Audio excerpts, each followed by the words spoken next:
findings. First, I find that MNE-specific shocks explain as high as 71% of cross-country variation of total MP changes relative to GDP, among which those that hit the top 5 headquarters of outward MP, they are the United States, Germany, United Kingdom, Japan, and France, as of 2008, explain 41% of the same. Multinational specific shocks contribute to the trade declines as well. They explain 19% of cross-country variation in total trade changes relative to GDP. Within country shocks, they are the shocks that happen within a country. And in my model, are shocks to sectoral final demand, local producers' productivity, etc., explain a large share, 40% of the same. And this is consistent with the findings in the trade collapse literature, that the trade collapse is mostly within countries. However, I find that unlike the ME-specific shocks, within country shocks do not propagate as strongly across borders. Within country shocks to the top 5 exporters just explain 0.3% of cross-country variation in total trade changes relative to GDP. So the intuition is the following. Countries do not supply a large amount of outward MP. For example, China and India may receive large amounts of inward MP from the important global headquarters. Therefore, they are subject to the shocks hitting these important headquarters as well. However, for trade, on the other hand, because trade has to balance, more or less, the countries that do not export a lot may not import a lot either. Therefore, they are less subject to the within country shocks hitting the important exporters. Okay, and I also find that for welfare, ME-specific shocks, in particular those hit the important headquarters, explain a significant share of cross-country variation in real wage changes. And I conclude with missing the MP margin would likely misallocate the impact of ME-specific shocks to local shocks and lead to incorrect conclusions about the sources of a country's real wage or welfare changes. Okay. So this paper builds on a couple strands of literature. It contributes to the literature on multinational production by introducing both the heterogeneous sourcing and selling frictions of multinationals with non-headquarter countries. Missing other friction will fail to match to the data the fact that foreign athletes engage more in importing and exporting than local producers. The paper also builds on the literature that studies the propagation of shocks across sectors and countries. My paper contributes a tractable framework that studies shock propagation with trade, MNEs, and input-output linkages. The paper also builds on the literature on the Great Trade Collapse and the performance of MNEs during the Great Recession. I studied the interactions between these two channels and study how shocks to important headquarters, host countries, and important exporters and importers propagate to the rest of the world in the Great Recession. Okay, so my main data source is the recently released OECD Analytical Activities of Multinationals database. The database consists of two data tables.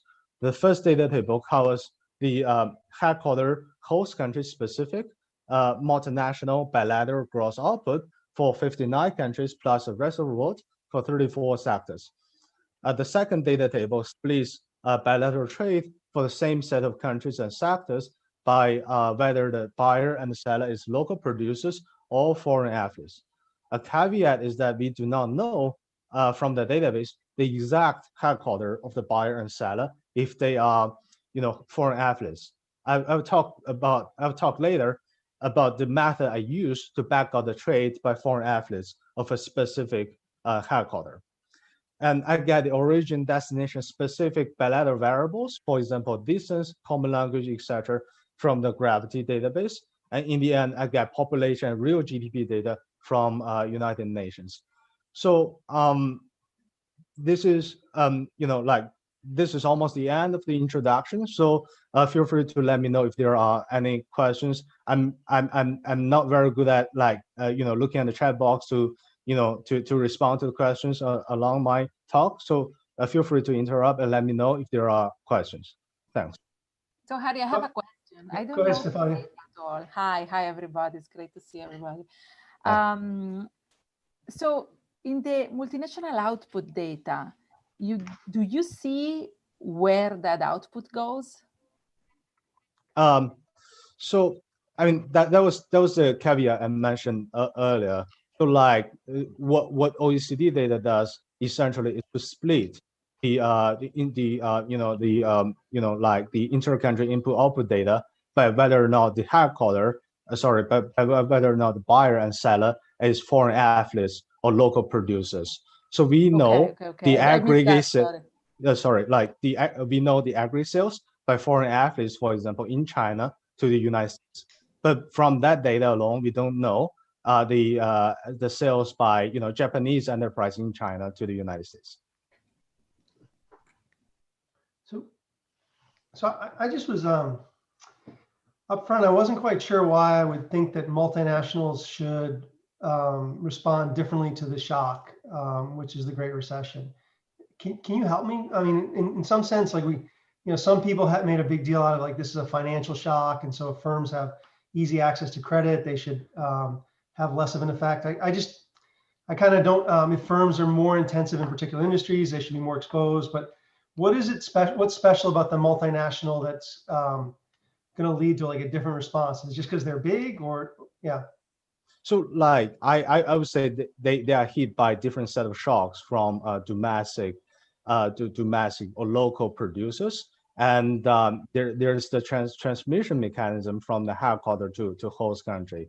And I think this is something new. And on top of that, also show that multinationals are more subject to, like trade shocks and, like those like sector composition shocks than local producers because they are more exposed. That's the second channel I'm exploring. I admit that with more granular data on like firm level, multinational like production and international trade, we may investigate the specific, like for example, financial linkages, that kind of thing. And this might be, my next step is in the agenda.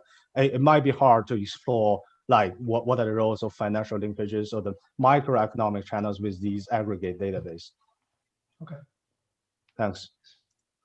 So the rest of the talk proceeds in the following steps.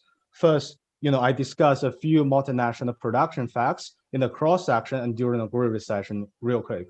And next, I introduce a new model of MP trade and input-output linkages. And I estimate the trade and multinational elasticities. And then I discuss the procedure to exactly back out the model shocks. And finally, I run counterfactuals and show the results. So a first look at the OECD data gives the following facts, which motivate specific parts of the model. First, I find that foreign athletes account for larger shares in the gross output of the durable manufacturing sector than non-durable manufacturing and non-manufacturing sectors. Therefore, the sector composition effect may contribute to the collapse in multinationals in a way similar to the trade collapse. And this motivates me to introduce multiple sectors or sector heterogeneity into the model.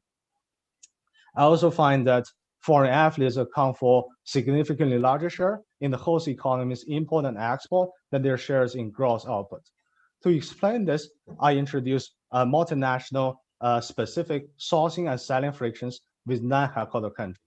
A caveat, though, from the results derived from these aggregate statistics is that an average foreign athlete may differ from an average local producers in many ways besides the foreign athlete status.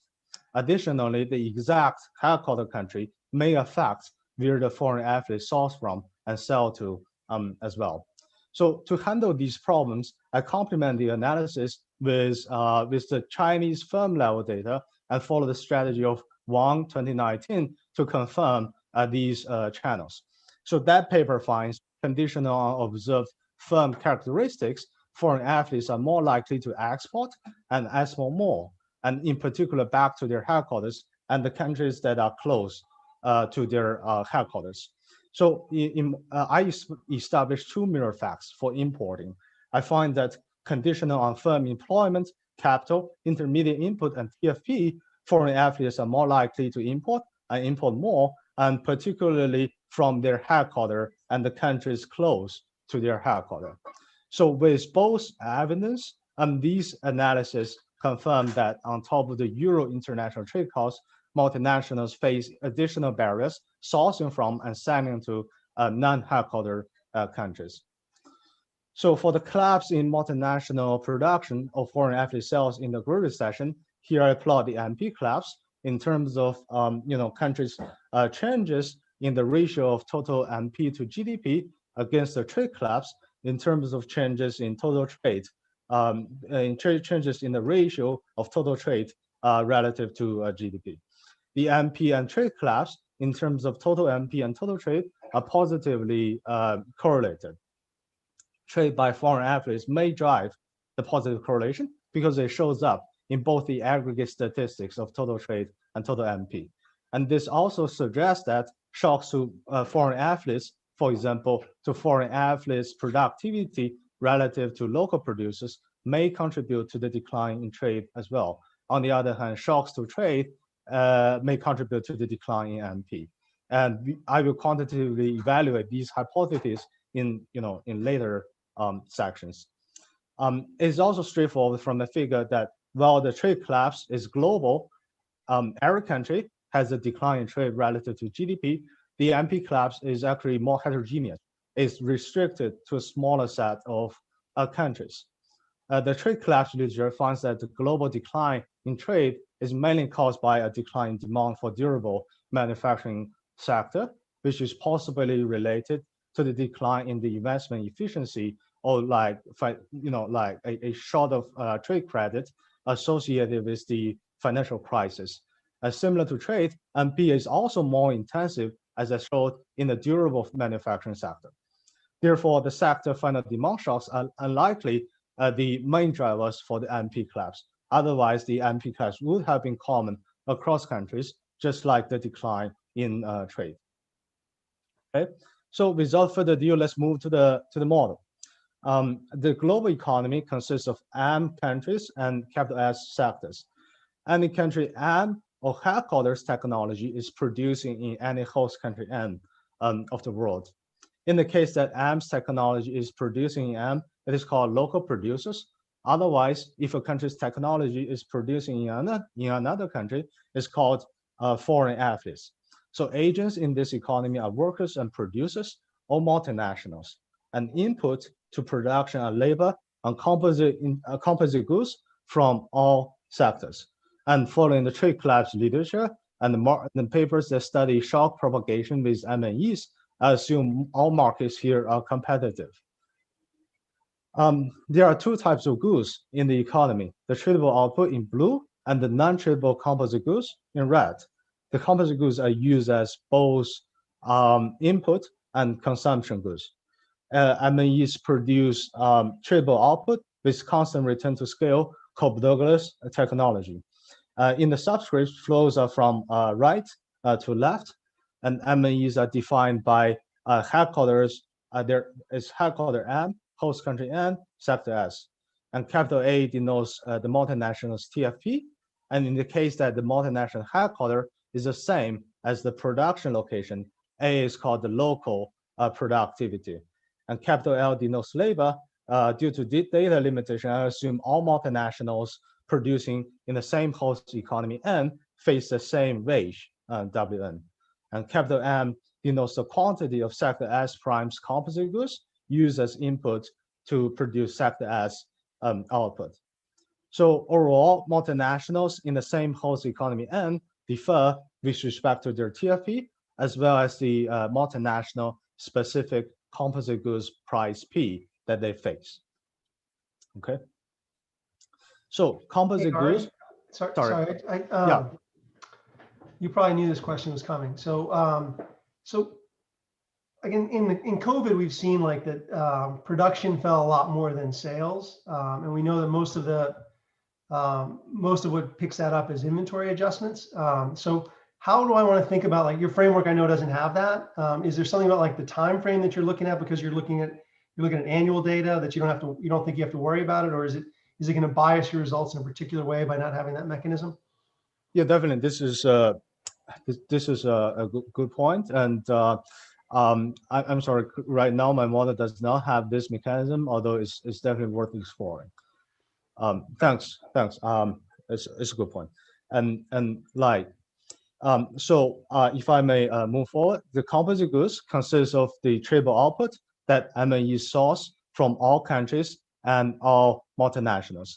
I assume the composite goods are this Stiglitz fashion, nested CS aggregate of tradable output from all countries and producers.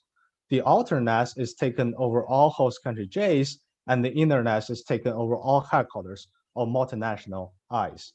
So consider, like the following example of Ford Canada to source, like our audio system that they put on their cars. So in the first step, they look at the important production platforms of the world, for example, China, India, etc. And given the selection of the platform, they survey the list of the audios produced there. In the end, they may decide to source Samsung, a Korean brand audio from China. In the paper, in the draft, I also show that a multivariate free shade distribution preferences that mimic this decision process could rationalize the same nesting structure. I use sigma S to denote the sector-specific trade elasticity and zeta S to denote the sector-specific MNE elasticity. I use that small q to denote the quantity of tradable output from Samsung China to Ford Canada. Okay, and the order of the nest helps me match my model to the data exactly. So here I specify the price faced by the buying multinational for Canada to get the tradable output from Samsung China. So let's start with the seller. The marginal cost of input or the sourcing capability of the seller is Cobb-Douglas in beige, and the composite goods prices. With competitive market and profit maximization, factory gate price is just the sourcing capability divided by the multinationals TFP. And to do international trade, multinationals face the Euro origin destination specific international trade costs. It consists of the non-tariff trade barriers denoted with K. K is iceberg, with the normalization of trading with the home country to 1. And I use tau to denote the tariff rates, and T equals 1 plus tau. Okay, so multinationals face the headquarter origin specific sourcing frictions with non-headquarter countries, H tilde. It reflects, for example, the incompatibility between the sourcing multinationals technology and the input from a non-headquarter country. It is also aspect with the normalization of sourcing from the headquarter to 1. So H tilde in the context measures the multinationals forward verticalness. In the extreme case, that the sourcing friction from all non-headquarter countries equal infinity, multinationals are only able to source from their headquarters. So examples of this might be like Ford local distributors for non-headquarter countries, which exclusively source car supplies from the United States. From the perspective of the headquarter, the distributor is in the downstream, so it reflects forward verticalness. MNEs, also face headquarter destination-specific selling frictions to non-headquarter countries, big H tilde. It is also aspect with the selling friction back to the headquarter normalized to 1. It reflects, for example, the additional marketing cost to the market that the seller is not familiar with. It's iceberg, as well. And big H tilde measures multinationals backward verticalness. In the extreme case, that the selling friction to all the selling frictions to all non-headquarter countries equal infinity. Multinationals are only able to sell back to their headquarters. Examples might be Samsung's exclusive chip supplier, which exclusively sell to Korea. From the perspective of the headquarter, the supplier is in its upstream, so it reflects backward verticalness. So altogether, the sourcing and selling frictions measure multinationals' vertical horizontalness. In the third extreme case, I consider all these sourcing and selling frictions equal to 1. In this case, foreign athletes have the same patterns of trade as the host economies of local producers. In this case, the foreign athletes are horizontal. They may differ from local producers with respect to productivity, but not with respect to their international trade. So in real life, if I may ask, 1 second, yes. yes, So the multinationals in your theory, multinationals in the model, they have more frictions than the local producers, and it's just compensated by the fact that they have higher productivity. Am I getting this right? Yes, you may put it in this way, and these frictions are necessary to replicate the facts in the data that multinationals do international trade in a different way than local producers. Oh, I understand that, but in some sense, you could try to think of that as having some advantage or having taken advantage of some opportunities, of course, with frictions, not perfectly. Right. But in some sense here, there is a hard-coded network already in place, and which I think in the medium term makes sense. Mm-hmm. And within that graph of trades that are multinationals, there are some additional frictions. Exactly. Got it. Thank you. Thanks. So yeah.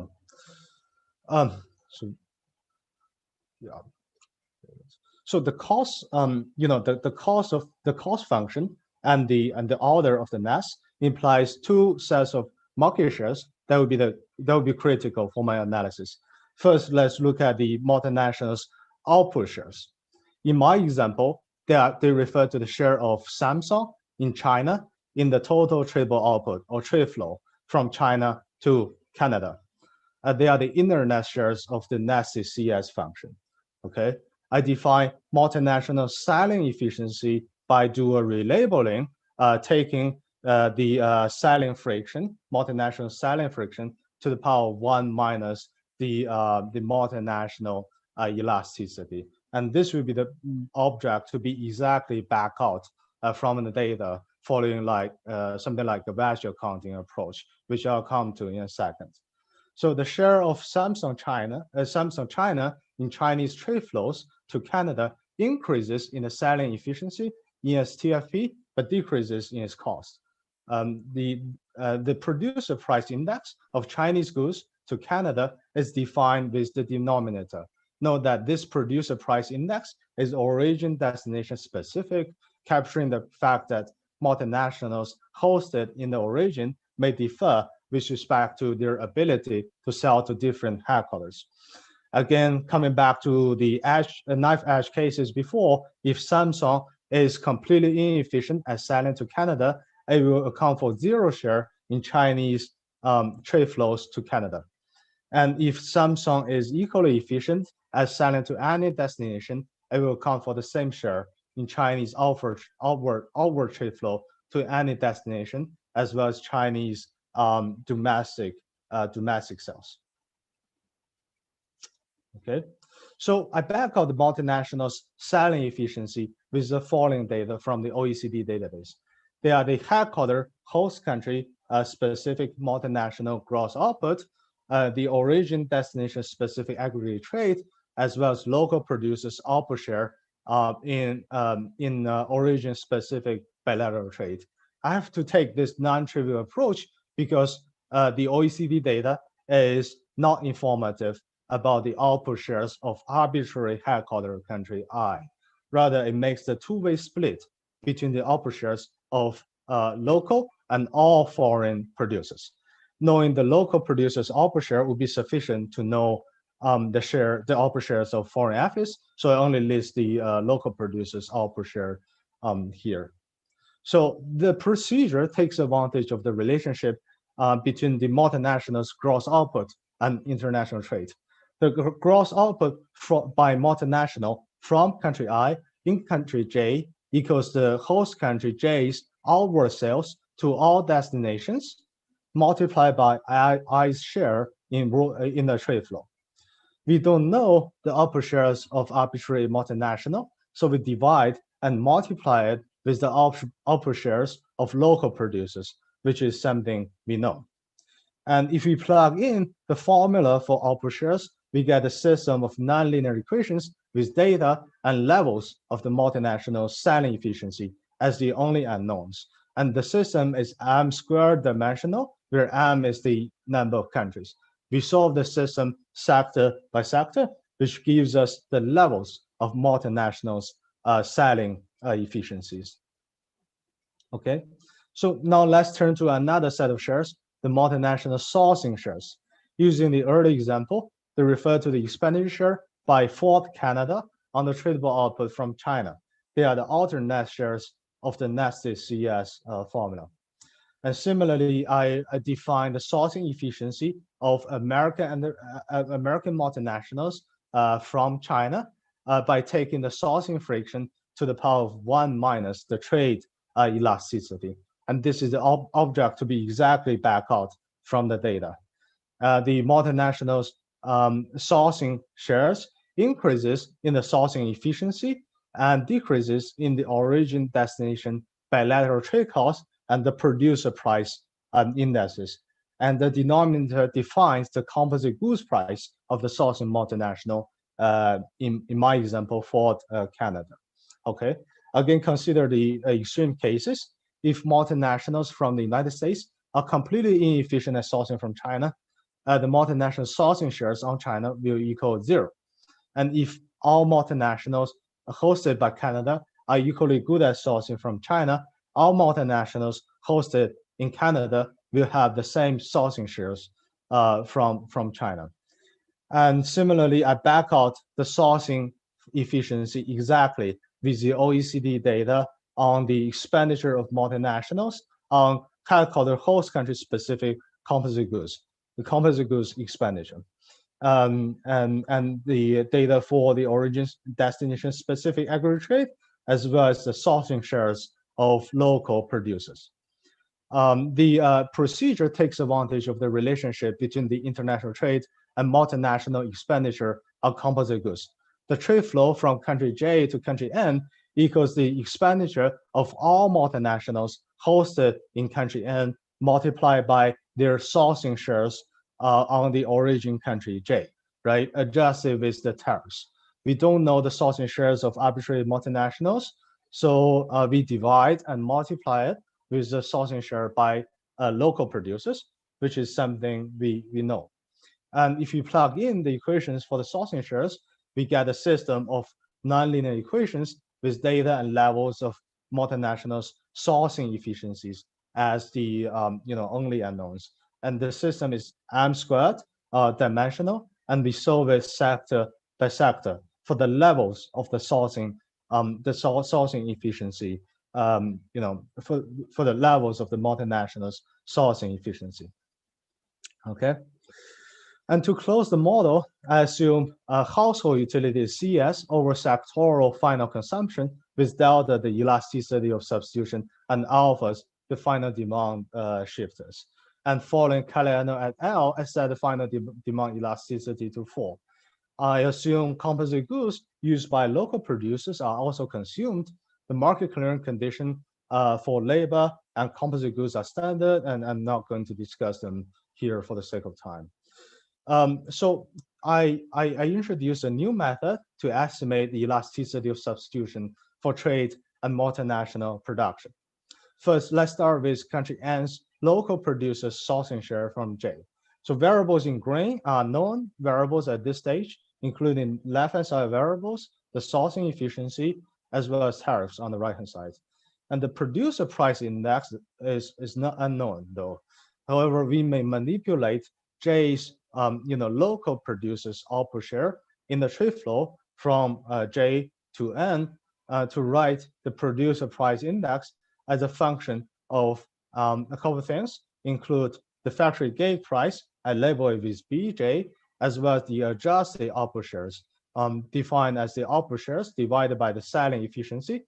Both of them are known variables, as well as the multinational elasticity. And then I plug in an estimated equation in logs, and I get the trade and multinational elasticities. I use the tariff variation to identify the trade elasticity and variations in this adjusted operations to identify the multinational elasticity. The identifying assumptions follow the literature. I make the following assumptions.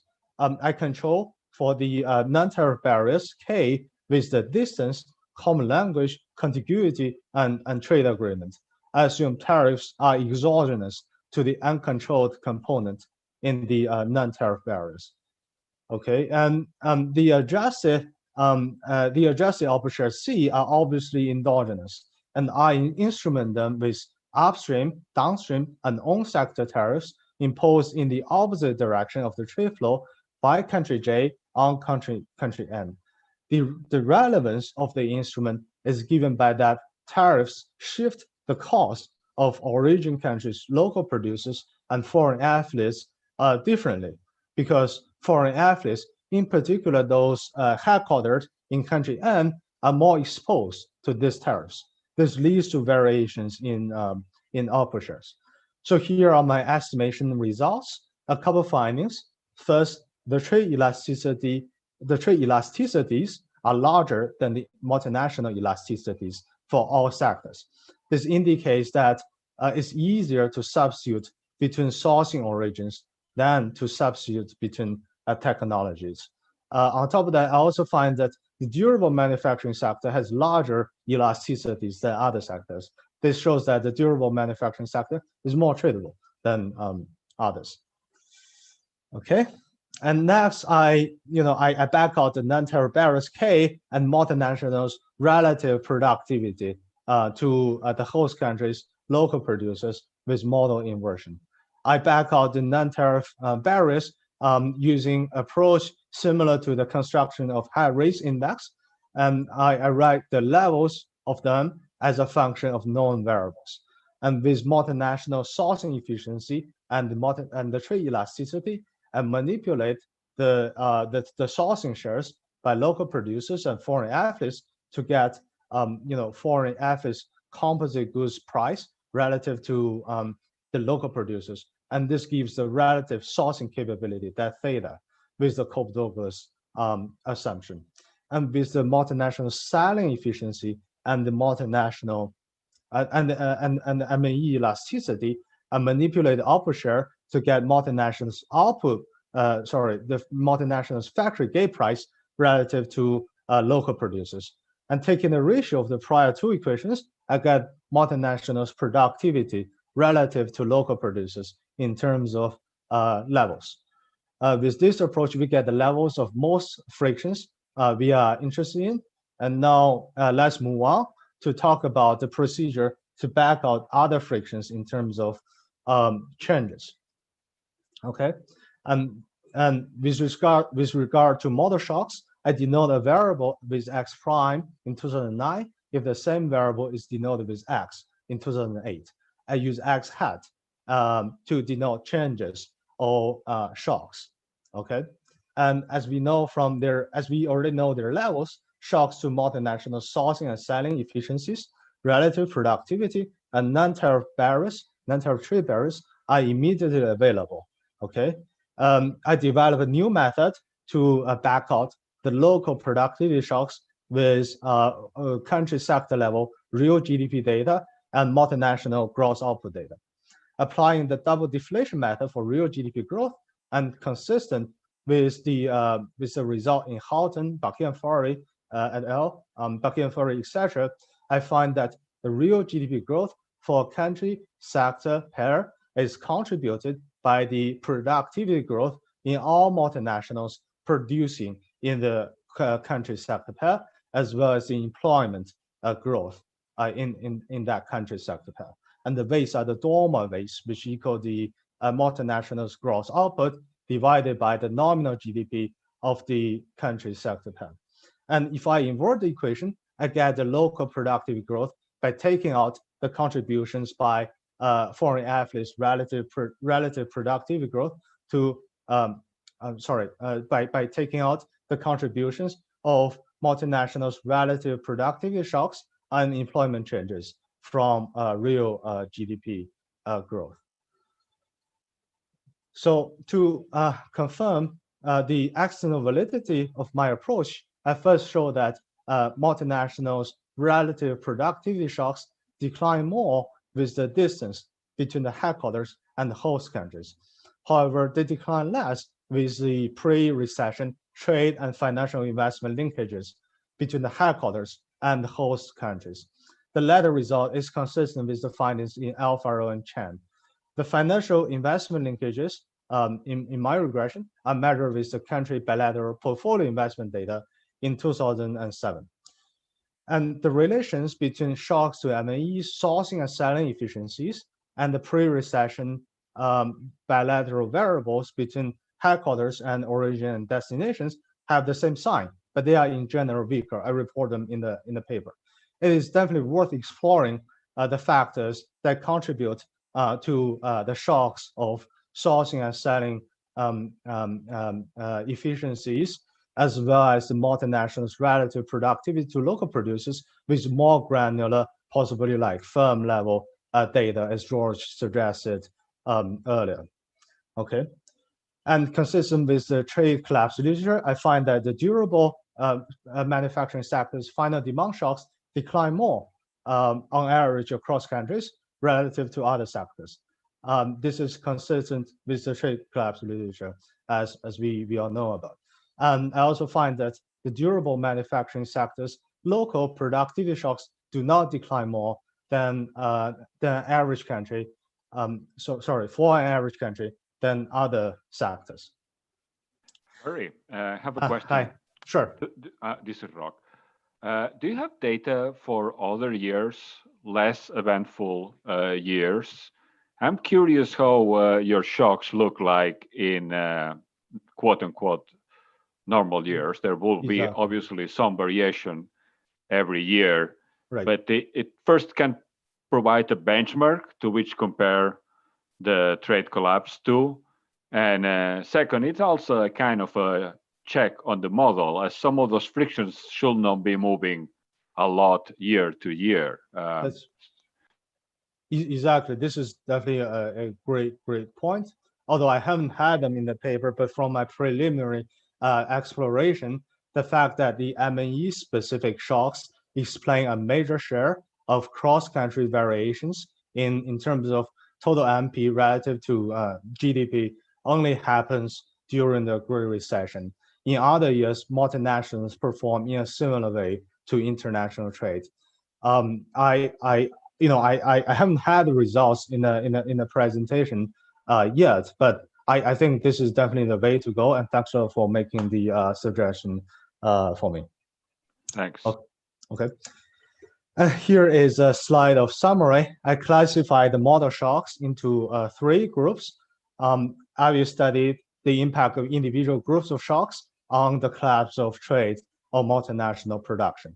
The M&E specific shocks consist of the multinationals' sourcing shocks, selling shocks, as well as the relative productivity shocks. The trade cost shocks include the shocks to non-tariff barriers and tariffs. The within country shocks are those that happen within a country. They include the sectoral final demand shocks to final demand shifters, local productivity shocks, trade deficit, as well as labor employment. So before we proceed to the main results, I present the measurement and definitions I use that help us understand the results. I build on the literature to measure the cross-country variation in the data that could be explained by a specific group of shocks. For example, I illustrate this with the MP collapse. Let log yi hat to denote the log changes in country I's total MP relative to GDP in the data, and log x hat denotes the model counterpart with a group of shocks. Therefore, we may write the data equals the model counterpart plus an error term.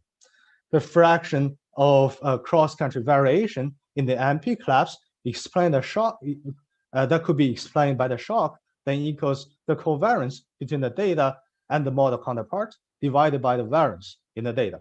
This is effectively the regression coefficient of regressing the model counterpart on the data. I compare the slope to 1.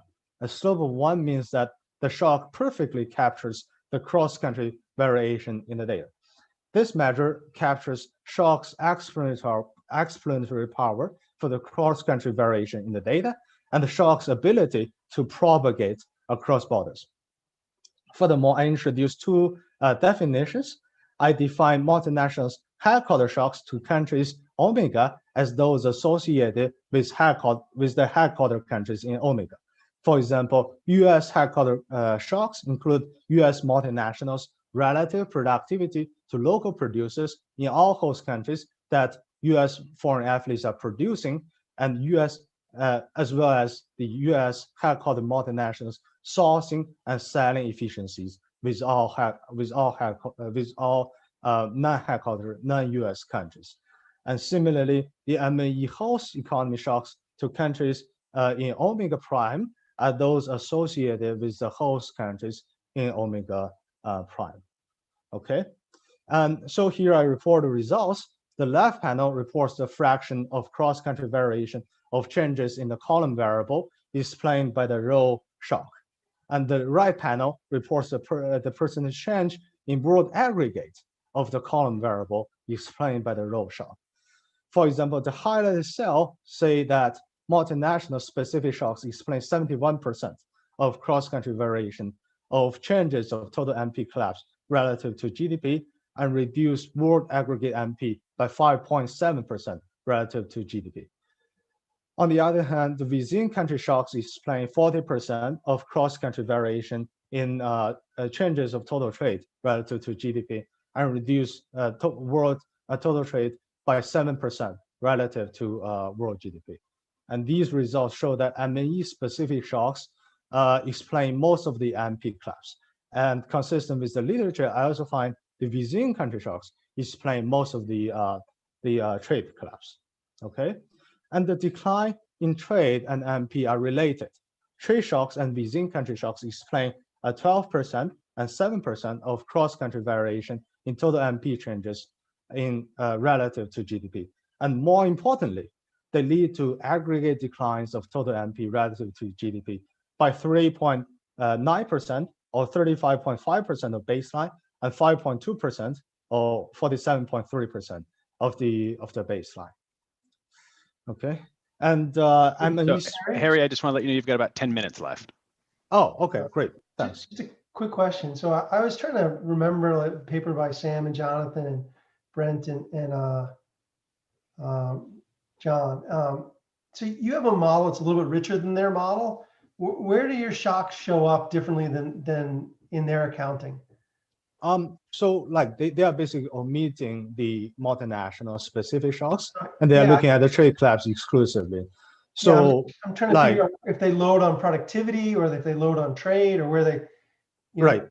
Yeah, it's the same data. You're just interpreting it differently with a different set of shocks. Exactly. Due to lack of time, I do not report the results here in the slide deck. But in the paper, I show that from quantitative exercise with a model without these multinational specific frictions, like that model approximately misallocates the impact of multinational specific shocks to local productivity shocks. And this will lead to misunderstanding of the sources of real wage changes or welfare changes for countries during the Great Recession. Okay. Thanks. And the multinational specific shocks explain 90% of cross-country variation in the trade collapse. However, they lead to increase in world aggregate trade relative to world GDP. And these results show that multinationals sustain and even increase trade in the aggregate during the Great Recession. Okay, and next I find that within country shocks have largest explanatory power for real wage changes, both in terms of cross-country variation and world aggregate. The local productivity shocks play an important role for countries' welfare because they account for the largest output share in the domestic economy. The multinational specific shocks are also very important. They contribute substantially. And it's clear from this figure within country shocks contribute the most, ME-specific shocks contribute a lot, but trade shocks do not contribute much. And next, I look at the cross-border propagation of shocks. I find ME-specific shocks to the top 5 headquarters explain 41% of cross-country variation in total MP changes relative to GDP. And ME-specific shocks to top 5 host economies have a strong explanatory power as well. In contrast, the within country shocks to the top 5 exporters and importers do not explain a significant fraction of cross-country variation. The scatter plots show the results. It's straightforward from the figure that ME-specific shocks to the important headquarters and the important host economies propagate widely to other countries and generate, the global, the collapse in MP across countries. However, the within country shocks to the important exporters and importers do not. They lead to declines in their decline in trade in these countries, and the countries that trade a lot with them, for example, Mexico, as is straightforward from the figure, but not in the countries that trade less. Okay, and next, I investigate the impact of these headquarter and host economy shocks on cross-country variation of real wage changes. I find that ME-specific shocks to important headquarters have high explanatory power than those to host countries. On the other hand, within country shocks to important trading countries explain very little of such variation. And it's more straightforward from the figure. Headquarter shocks to the 5 largest headquarters lead to global adjustment in real wage. On the other hand, host economy shocks to the 5 largest inward MP receivers lead to welfare adjustment in these countries, but very limited changes in others. And these figures show that within country shocks to the 5 largest exporters and importers almost do not affect real wage changes in other countries. And next, I investigate the impact of these shocks on world aggregate variables. And the countries that hit by these shocks have large GDP shares in the world. They're very large countries.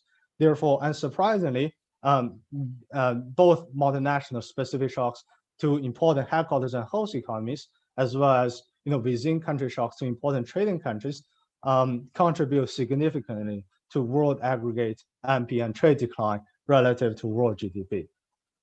I also find that the host economy shocks to the top 5 host economies contribute significantly to world aggregate real wage changes. So to briefly summarize my results, my findings, multinational specific shocks account for largest share of cross-country variation and world aggregate declines of total MP relative to GDP. And multinational specific shocks hitting the important headquarters of MP have wide global spillovers, but those hitting the important host countries of inward MP also propagate to other countries because they affect other countries' outward MP, right? On the other hand, within country shocks account for the largest share of cross-country variation and world aggregate of declines of total trade relative to GDP. However, those to the main trading countries do not propagate as strongly to the countries that trade less. Okay, so why is there the large difference between the propagation cross-border propagation effects of ME-specific shocks and within country shocks? The intuition is the following. Countries that do not provide large amounts of outward MP may receive large amount of inward MP. For example, China and India, right? They may receive large amount of inward MP from important headquarters like the United States. Therefore, they are subject to the headquarter shocks to United States. And similarly, the countries that do not receive large amount of inward MP like Japan may supply a large amount of outward MP to countries like China and India. As a result, Japan is still subject to the host economy shocks to the important MP receivers. In contrast, as international trade more or less has to balance for most countries, the countries that do not export a lot may not import a lot either. Therefore, they are less subject to the within country shocks to the large exporters and vice versa. Okay, so here I conclude In this paper, I propose a quantitative framework studying the propagation of economic shocks with multinational production, trade, and input-output linkages. And I find that unlike the global trade collapse, MP collapse only happen in a few countries. To put it in plain words, trade collapse is within countries, whereas the MP collapse is between countries. I find that ME-specific shocks hitting the important headquarters and host economies explain a significant fraction of cross-country variation in the MP collapse relative to GDP, whereas within-country shocks to the important trading countries do not propagate globally. And the ME-specific shocks, in particular those hit the important headquarters, explain a significant fraction of cross-country variation in real wage or welfare changes during the Great Recession. Okay, and this is the end. Thank you so much for coming to my talk, and thanks a lot for the questions.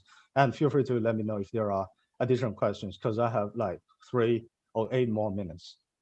Yeah, so that was actually perfect timing here. So that gives us a few minutes here for a couple questions. If people want to just raise your, or no, don't raise your hand, just unmute yourself and jump in. Yeah, just let me know. Yeah, thanks.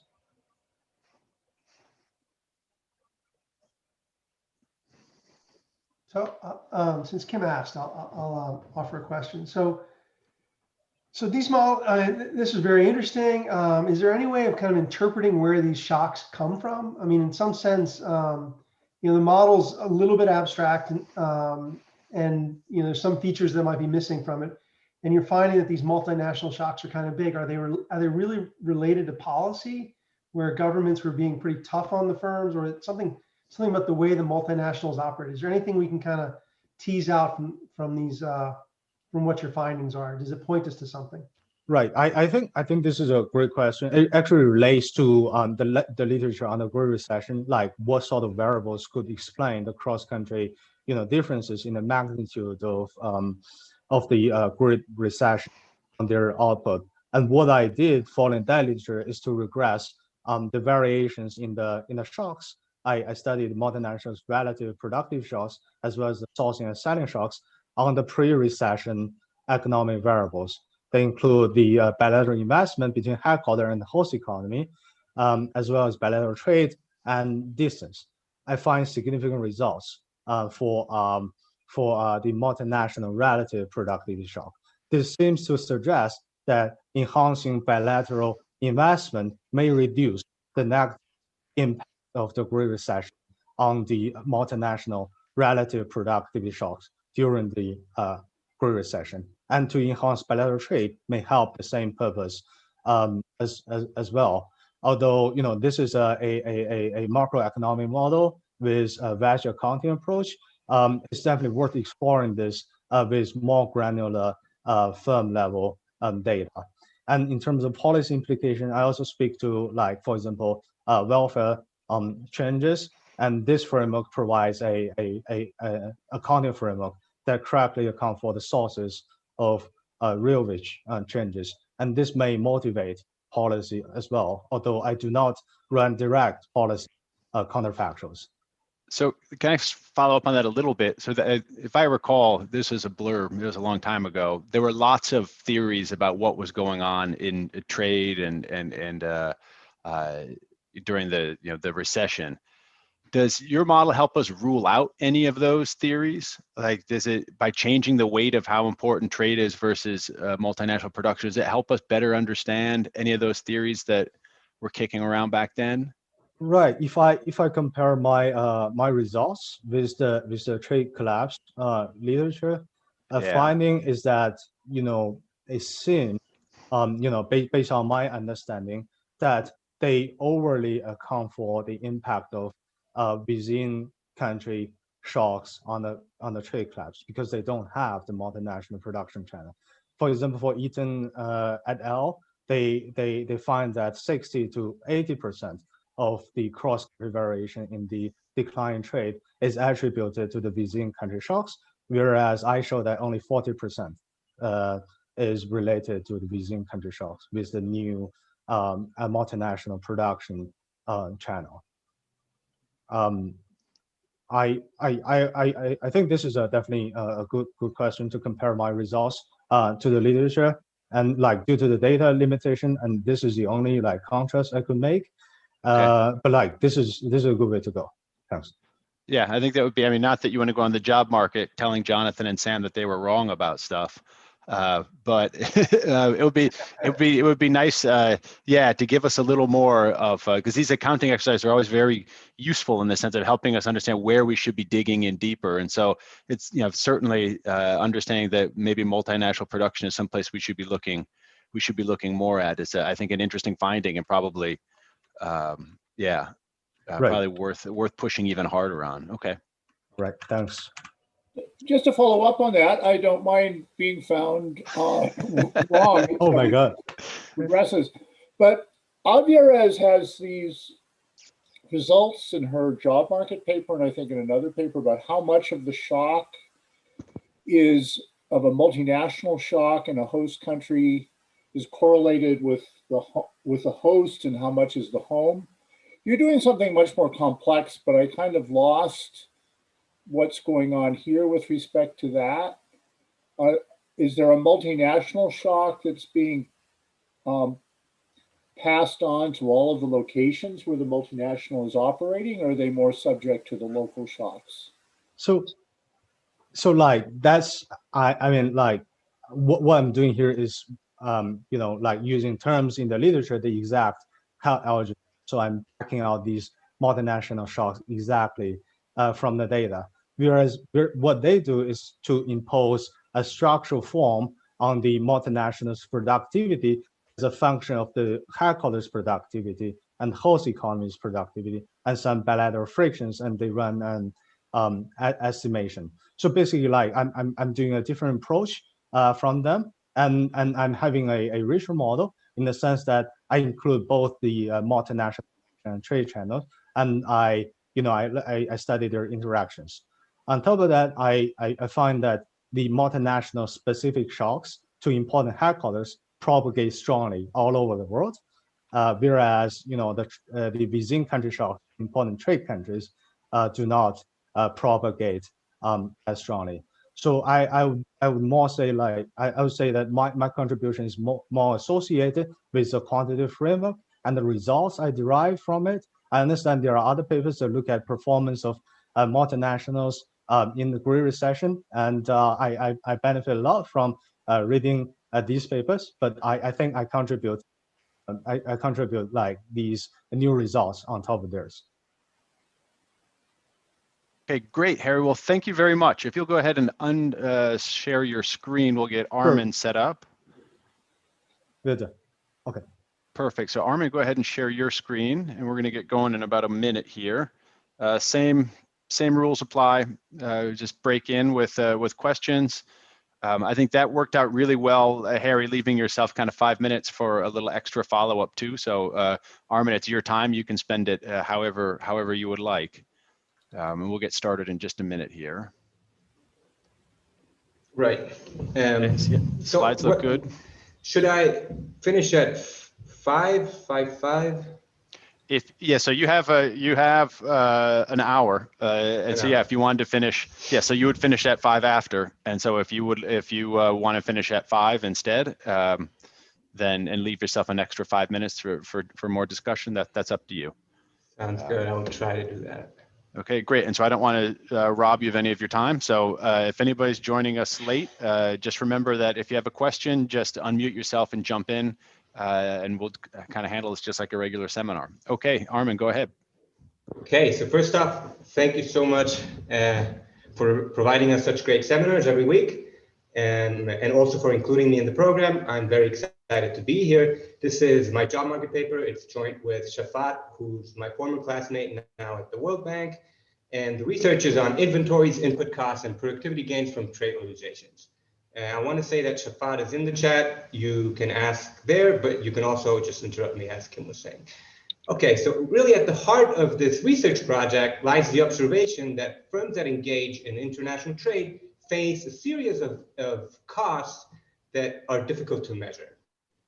And when firms change their supply chains and these costs respond, but their change is omitted, then this might lead to mismeasurements in the estimation of revenue-based productivity. For example, a lot of people think that in one of the long-run implications of the current pandemic is going to be that firms will diversify their supply chains and increase their inventory holdings. And this is likely going to increase their cost and hence make their products more expensive. Now, if we don't know by how much it has increased their costs, then we might incorrectly infer that their efficiency or markups have gone up. Okay. Now, in this paper, we contribute to addressing one of the most important questions in international trade, which is how much do economies gain from opening up to other countries. In particular, there's been robust finding that one of the most important channels of gains are through improvement in productivity of industry and firms. While some of these gains or important fraction of these gains are coming from the reallocation within firms, another important source is that within firm, productivity tends to rise. In particular, some of the largest effects have been found in response to reduction in input tariffs. And by input tariffs, I mean the tariffs that firms are actually paying on their inputs, as opposed to the tariffs that foreign firms need to pay in order to access the domestic market. So, for example, in their seminal paper, Amit Connings find that for importers, a 10% reduction in tariffs leads to a 12% increase in TFPR. Now, let's put these numbers into perspective. So consider a firm that imports 50% of their goods, and that these goods make up for around 60% of their total expenditures. Then this 10% reduction in tariffs is going to lead to a direct cost reduction of 3%. Now, comparing these two numbers, a 12% increase in efficiency, 3% reduction in cost, it begs for the question, where are these gains coming from? Now, some of these gains might be justified through increased variety, increased quality, or maybe even some spurring of the innovation process. But at the end of the day, they cannot conclusively answer why did firms not access these low-hanging fruits before the trade organization actually occurred. Now, our papers might provide some insights into answering this question, because the point that we're making is that there are some additional costs of engaging in trade that are not observed. And if you don't account for those, you might estimate that the within firm productivity response to tariff reduction is much larger than it actually is. Now, let me briefly describe what we have in mind here. So really, the driving force of the mechanism that we have in mind is that we need to deflate output and input into production by using some imperfect proxy of firm level input costs or prices, in order to get closer to that measure of physical productivity. And what we usually do is we use wholesale price indexes. Now, the issue that we're raising here is that these wholesale price indexes are based on surveys of the price that firms are selling at. So if a firm is buying at that price, this price does not include all these additional costs, which it has to incur into getting those goods, which are the ordering costs or holding costs. Now, let me just quick reminder what holding costs of inventories are. These are costs associated with the foregone interest rates of having the goods in the warehouse, all the maintenance of the warehouse management, and all the costs associated with the depreciation of goods in the warehouse.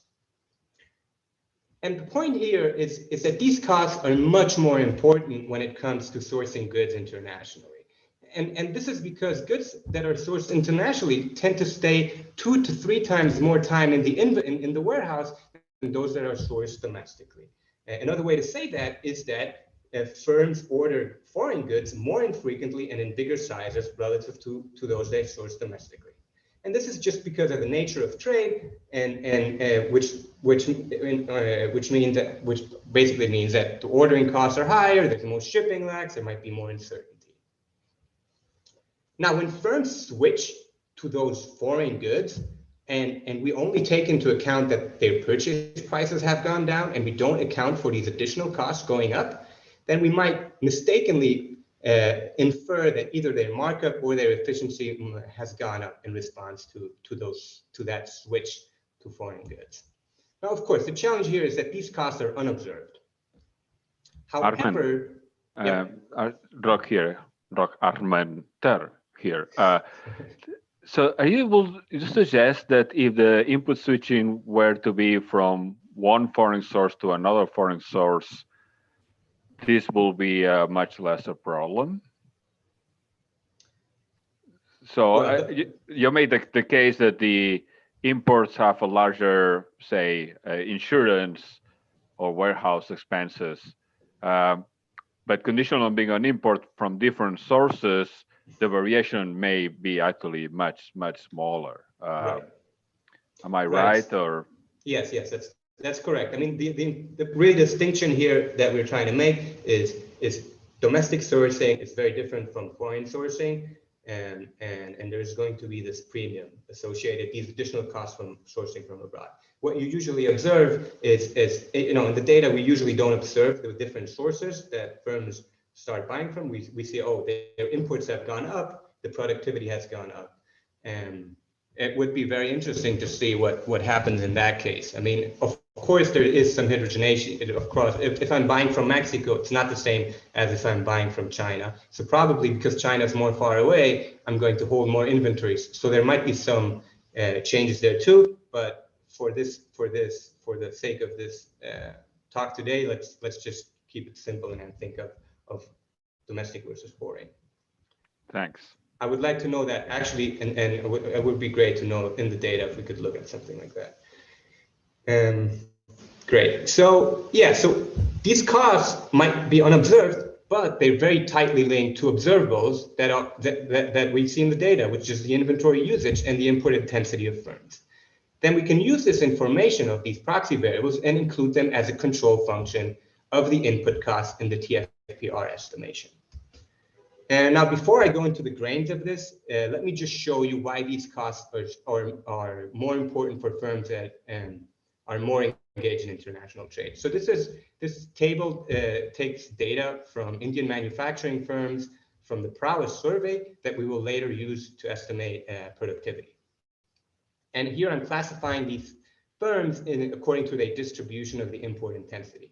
And you see that in the lower end of the distribution, firms hold on average 0.26 and an inventory usage ratio of 0.26. But as you move to the upper end of the distribution, the inventory usage ratio almost doubles. Now, the inventory usage ratio here is defined as the monthly value of inventories over the annual consumption of materials. So if you multiply this by 12, you will get the monthly inventory usage ratio, which is the number that we're probably more familiar with.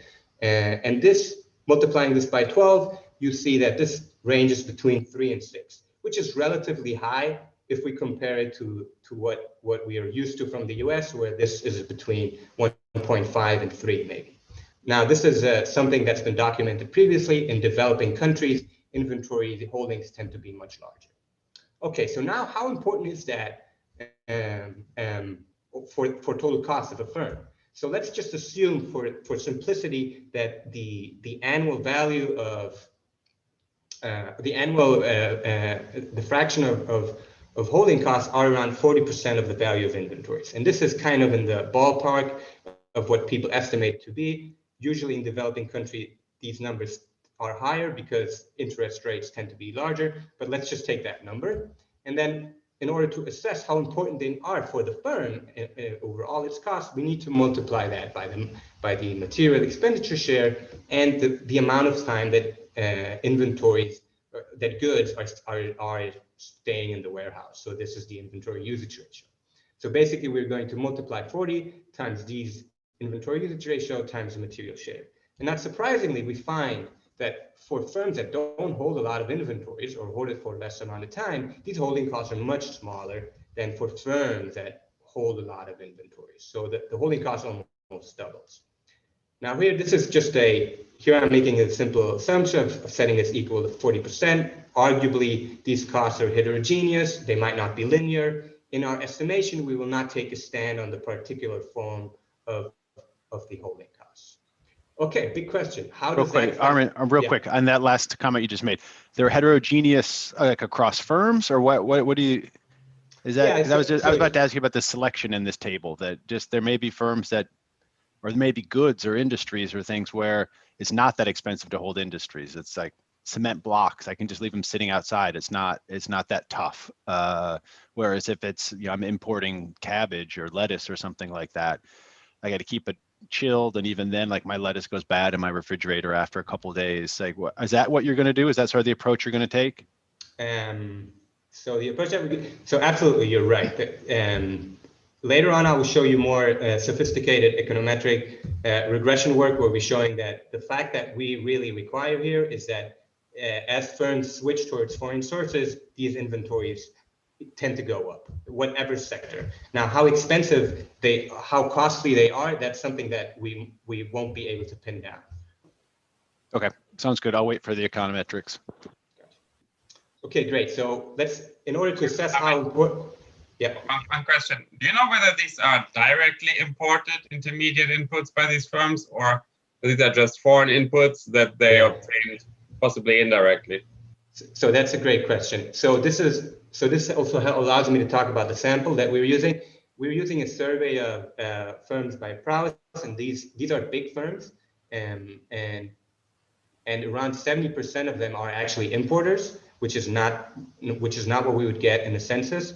And we don't know if the firms that we observe that are not importing are actually importing through other channels. And I conjecture that's actually the fact, because we do get some results that make us think that this might be going on in the data. But to answer your question, these are direct imports. Okay, quick back of the envelope calculation for how this might affect the elasticity of TFPR to tariffs. Suppose that input tariffs go down by 10% and that the inventory usage ratio goes from 0.25 to 0.45. Now, making the same calculation I did previously, we would consider that the holding cost is going up by 5%. Now, if we estimated the TFPR elasticity to input tariffs to be minus 1.2, then the TFPR gain is 12%. But if we didn't account for this 5% additional cost, then we would obtain it. Then there would be an upward bias in that elasticity of around 40%. Now, this is precisely what the paper is about. I'm going to go about this in a much more sophisticated and detailed way. But what we do and what we find in the paper is first place, we study the behavior of inventories during India's trade liberalization. And what we find is that for a firm that imports all of its inputs versus a firm that imports none of its inputs, the inventory usage ratio is almost 3 times larger. And similarly, there's a direct link between input tariffs and the inventory usage ratio, and that elasticity is around 5. Now, we illustrate that these costs that are coming from holding inventories might lead to biases in the estimation of productivity. And we propose a correction method that basically implements a control function in that estimation. When we do Armin, I have a question. Exactly, the bias is on the elasticity or on the welfare/efficiency gains? Right. So it's in the elasticity. So we will not make any. We will not write down a model in where we take this and make an assessment of the welfare implications of this. So this is a bias that comes from not taking into account that as firms switch towards foreign sources, they incur more costs. And that's simply addressing the literature that has highlighted these large responses, the large elasticity. I don't know if that answers. There's a part that I don't understand, in the sense the response is in the data. The elasticity of the import share to the input tariff, that has a bias. That's still there. Of the import share, or I guess that the effect that it has on TFP is different story, but the elasticity to the import share, that is not biased. That is what it is. Or am I wrong? Right. So the issue is about measuring productivity correctly. So productivity is a quantity-based measure, And so we ideally want to purge away all the valuation aspects of it. And there is an important ingredient in that valuation that is very difficult to measure. So once we purge that away, and we get an elasticity, you know, that is different from what people have been reporting without taking into account this mechanism. Thank you. Maybe we can talk about later. All right, so what happens when we control for these unobserved costs by introducing the control function? So what we find is that the elasticity drops by around 20 to 50% and 37% in the baseline. This bias is much more important for firms and industries that are inventory intensive. Moreover, when we look at the dynamic path of the productivity response to the tariff reductions, we see that it's exactly at the same time that the firm adjusts its trade and inventory levels to the trade liberalization that these productivity biases matter. And finally, we also write down a model that captures the essence of this mismeasurement, where firms can choose whether to source from home or abroad, and there's an inventory premium associated. And we use this model in order, simulations of the model in order to validate our control function approach. Okay, so I'm not going to make justice to all the previous work that we rely on. I do want to highlight that what we're contributing here is by accommodating the fact that there is an inventory premium of importers, and that matters in the estimation of in the literature for empirical gains from trade. And when you do accommodate for this, you see that the within firm productivity gains are smaller than what has been previously reported by a bunch of other papers. Now, the inventory premium has been documented previously too. George has laid the grounds for work that has followed and has shown that this premium can explain many aspects of international trade. What we're showing in this paper is that the premium is also consequential for understanding the productivity response to trade shocks.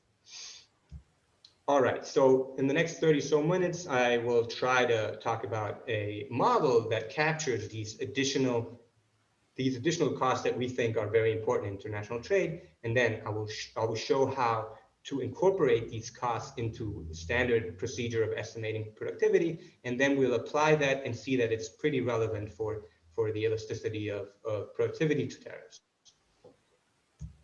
Great, so this simple SS ordering model, you know, this is really, I just looked at this up, and this model is more than 100 years old, and it's fairly simple, but it serves a purpose here because it allows us to get a simple expression for what the cost is that a firm actually pays when there's additional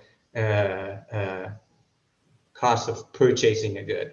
So for simplicity, the model takes demand for an input to be constant, and then on top of the unit cost of buying that good, the firm has to pay some additional sourcing costs, which is every time it orders, it has to pay kappa, and then once it has this good in the warehouse, there's these holding costs, CH.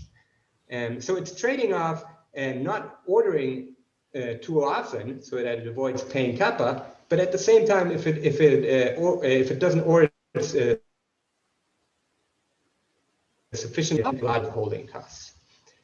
So this is going to be resulting in a standard SS ordering behavior where the firm basically runs down its inventories and then fills up the warehouse again.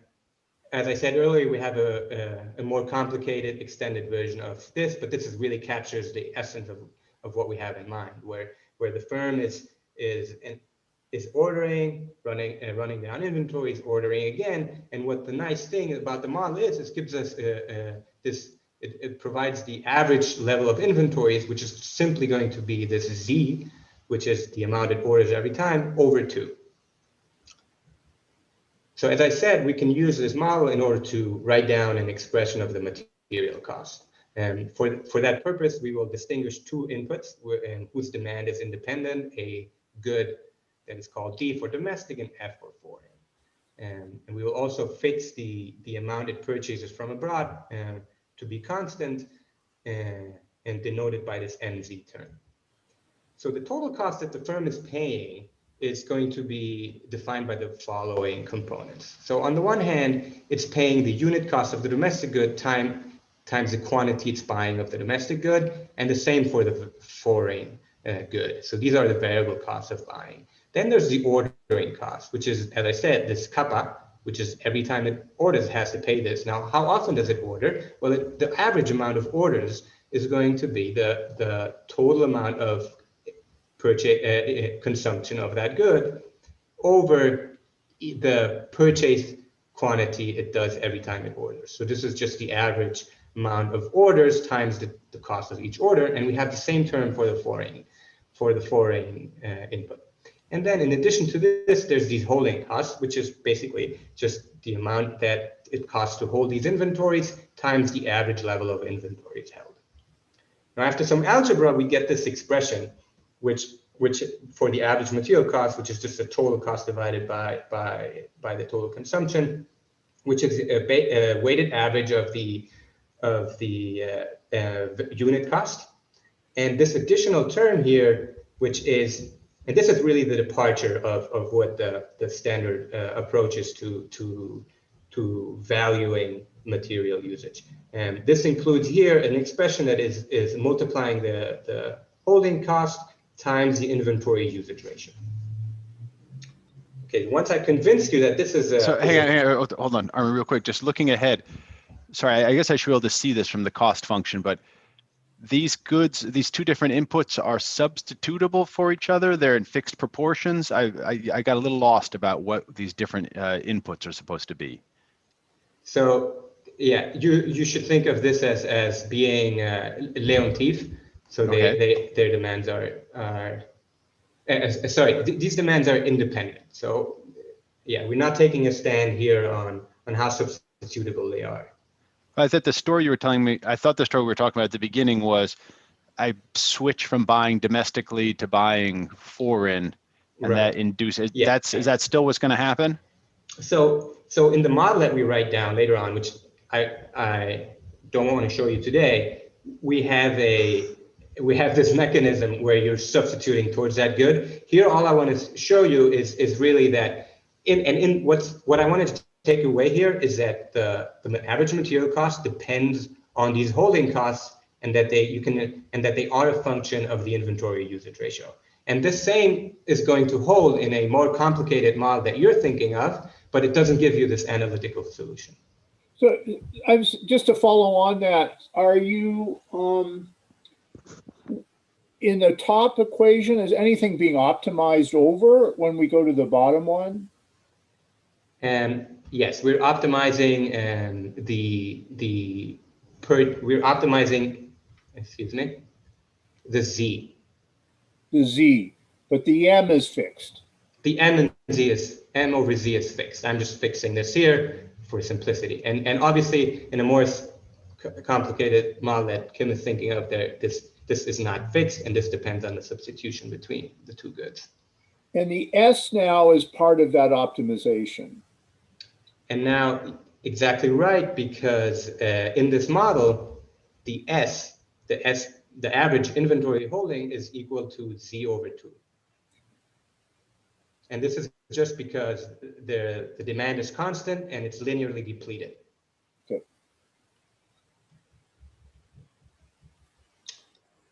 Okay, now, hopefully I've convinced you that even though this is a simple version of how average cost looks, it's still a more realistic one than just assuming that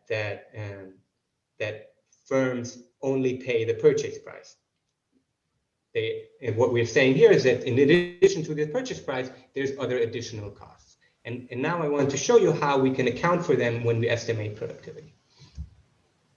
So let's just assume that the firm's production technology is Cobb-Douglas, and it produces output Y with labor, capital, and material usage and materials, and these are all physical quantities, so that A, the physical efficiency, is the term that we're after.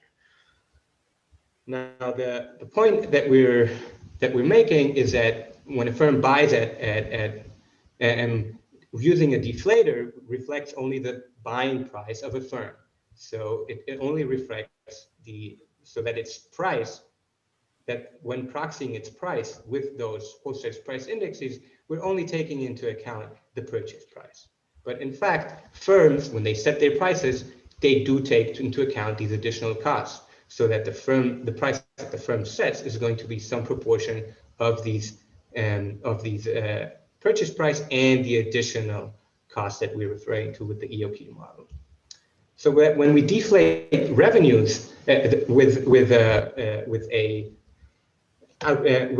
this wholesale price index, what we're obtaining is really the physical output plus this additional term here, which is the difference between the firm's true input costs and the input cost proxies by purchase prices from the wholesale price index.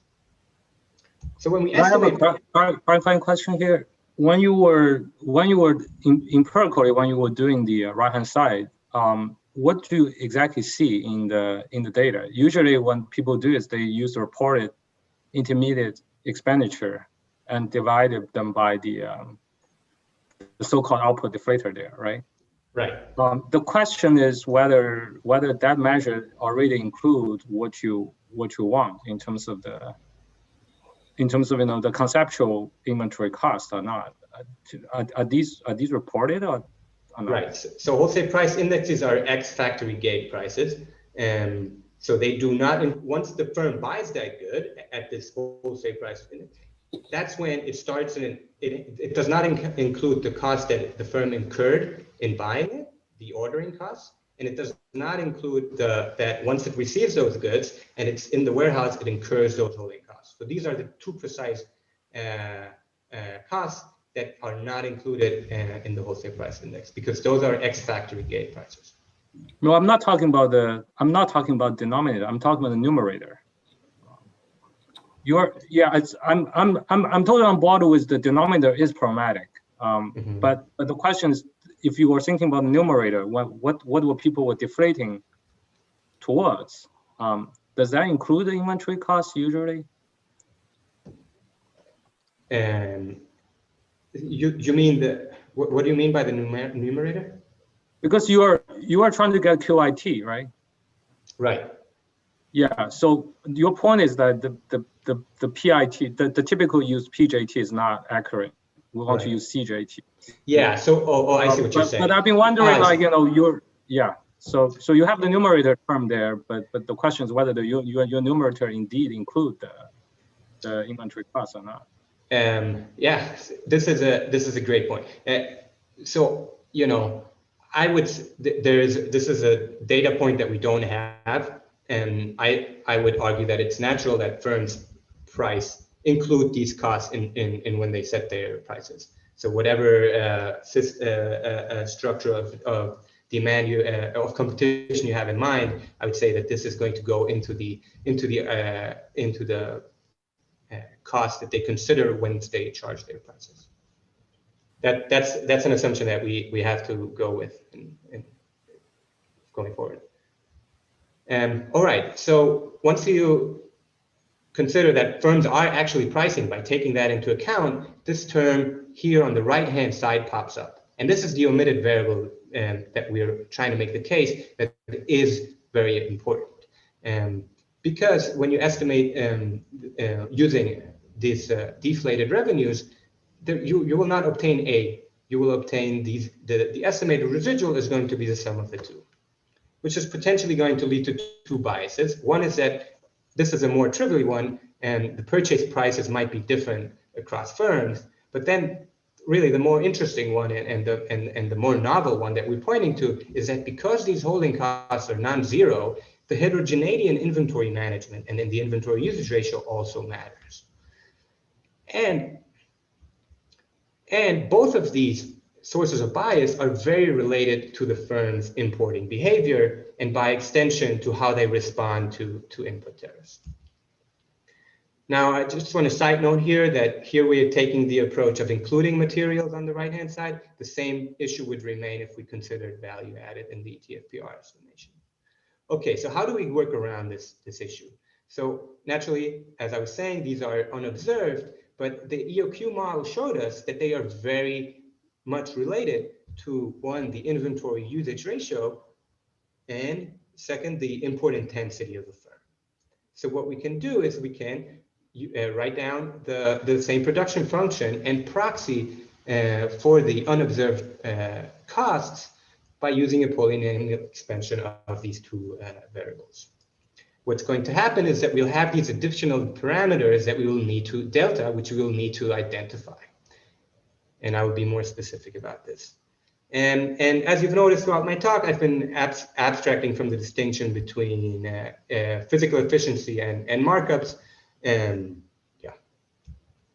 Okay, so from here, we will just try to implement a standard or the most up-to-date approach in the literature, which borrows from the inside of the control function approach from Olean Paix and Levitz and Petrin. And that, yeah, that the first insight is that the TFP-A is going to be split into two terms, the productivity that the firm responds to when it decides its inputs, and epsilon, which is a shock that occurs after the firm has decided its inputs. Now, the basic insight of the approach is that once we assume that material demand is strictly increasing in the productivity term that the firm considers when buying its inputs, and that this productivity term is a scalar, then we can write down the import demand equation. Sorry, not the import, the material demand equation as Q as a function of this omega, and we can invert it in order to obtain an expression of this productivity that the firm uses when it buys its goods. And we're going to express this as a function h. Now we will assume in our baseline, we will assume that this dot here stands for other state variables, and we will assume that not only capital is a state variable, but also labor is a state variable, because there's some frictions in adjusting your labor. So once the productivity shock occurs, you can adjust your materials, but you can't adjust your labor immediately. We will have some robustness checks on that. Now, on top of that, the firm, according to our framework, the firm will also consider these additional ordering and holding costs. So we need to include these proxy variables in the H function. So in the first stage, what we're going to do is we will proxy this H function that again, it proxies the productivity term that the firm uses in order to decide its purchases using a third order polynomial. And when we then plug that into the production function, we have this H here. Now, in the first stage, we're just going to estimate this equation by having a third order polynomial expansion of all the arguments in this equation. And obviously, we cannot identify any parameter here. And all the parameters are going to be identified in the second stage. Now, the identification in the second stage is going to be based on the following. We will assume that productivity, the productivity observed by the firm, will follow an AR1 process, which is described by this function G. And then on top of the terms that describe the evolution of the productivity, there's going to be a productivity innovation. And that's crucial in order to pin down the identification of the parameters. In our G function, we will include lagged values of productivity, and the literature has taught us that we should also include other variables that might determine productivity, so input and output errors and lagged exporter status. So the identification is going to be based on this productivity innovation term, and we will argue, we will take the stand that this innovation process is unrelated to the current level of capital, the current level of labor, and lagged values of materials. Now, this is pretty much standard. What is new is that we also need to identify the parameters of the control function. So our identification is going to take the stand that, we think that import intensity is actually going to respond to productivity contemporaneously, so we can't use that. But there's no reason to believe that it's correlated with past import intensity. Similarly, contemporaneously, the inventory usage ratio should respond to contemporaneous productivity shocks. You might think that if you have a very high demand level, you want to use that and sell all the inventories, or if you have a, or you might use that to produce a lot because you're so productive this year. So contemporaneous inventory utilization might not be a good choice, but the lagged one should be pretty good. And then the identification is just going to come from the orthogonality condition of this innovation process and these terms here. Now, there's criticism to this approach, which from Gandhi et al. I think I'm going to skip this, and maybe if someone wants to talk about it, we can talk about it later. So how is the estimation going to proceed? So the first thing that we do is we're going to make a guess on all the parameters, which is going to come from an OLS, and then we'll estimate by making that guess and taking the predicted revenue from the first stage, we can then pin down what is the productivity shock in each period. Once we have the predicted productivity shock, we can then run a regression as the one assumed by the AR1 process, and we will take the following parameterization where we basically assume that the G function is linear in all its terms. And then we will be able to estimate this productivity innovation. And that's when we can then apply the sample moments of the identification strategy. So basically what we're going to do, we're going to estimate the parameters of the production function, including the ones of our input cost function that minimizes the sum of squared residual of the sample moments. Because we're estimating in 2 stages, we need to block bootstrap, and then we will set the parameters to be equal to the mean of the repetitions. Finally, once we have those, we can then provide the productivity estimate as the difference between the observed deflated revenues and the predicted by those parameters. Okay, I'm going to make some remarks here. So this procedure that I've shown you is quite standard and important. Yeah, people in this literature have used this approach. I've pointed to that criticism by the Gandhi-Navarro-Rivers paper, and we depart a little bit from these previous works in the sense that in the proxy function of productivity, we do allow for more variation in order to accommodate this criticism. Again, we can talk about this later. And then we borrow the optimization procedure from ACF, and then really this idea of having a control function on the right-hand side of the production function estimation has been used previously by De Lucker et al. But they have a completely different bias in mind than the one that we have in mind, and the variables that they use in that control functions are different to ours. And I also want to say that, you know, we as I said earlier, we simulate the model that incorporates these mechanism and this mismeasurement bias and validate our control function approach. You know, alternatively, we could use that model and estimate it, but so far we've gone down the road of just validating our empirical approach, since this literature is quite applied in nature. Okay, so I think I have only around 10 minutes left. Let me go into the results of applying this methodology. So the Indian trade liberalization has been used widely in the literature on firm performance and trade. And India's trade barriers were really large in the 1970s and 80s. So we're talking about tariffs of around 90%, something that we're not used to these days anymore. And the reason that India underwent a strong trade liberalization is because it went into it had accumulated large deficits and then had to go to the IMF in order to ask for a rescue package.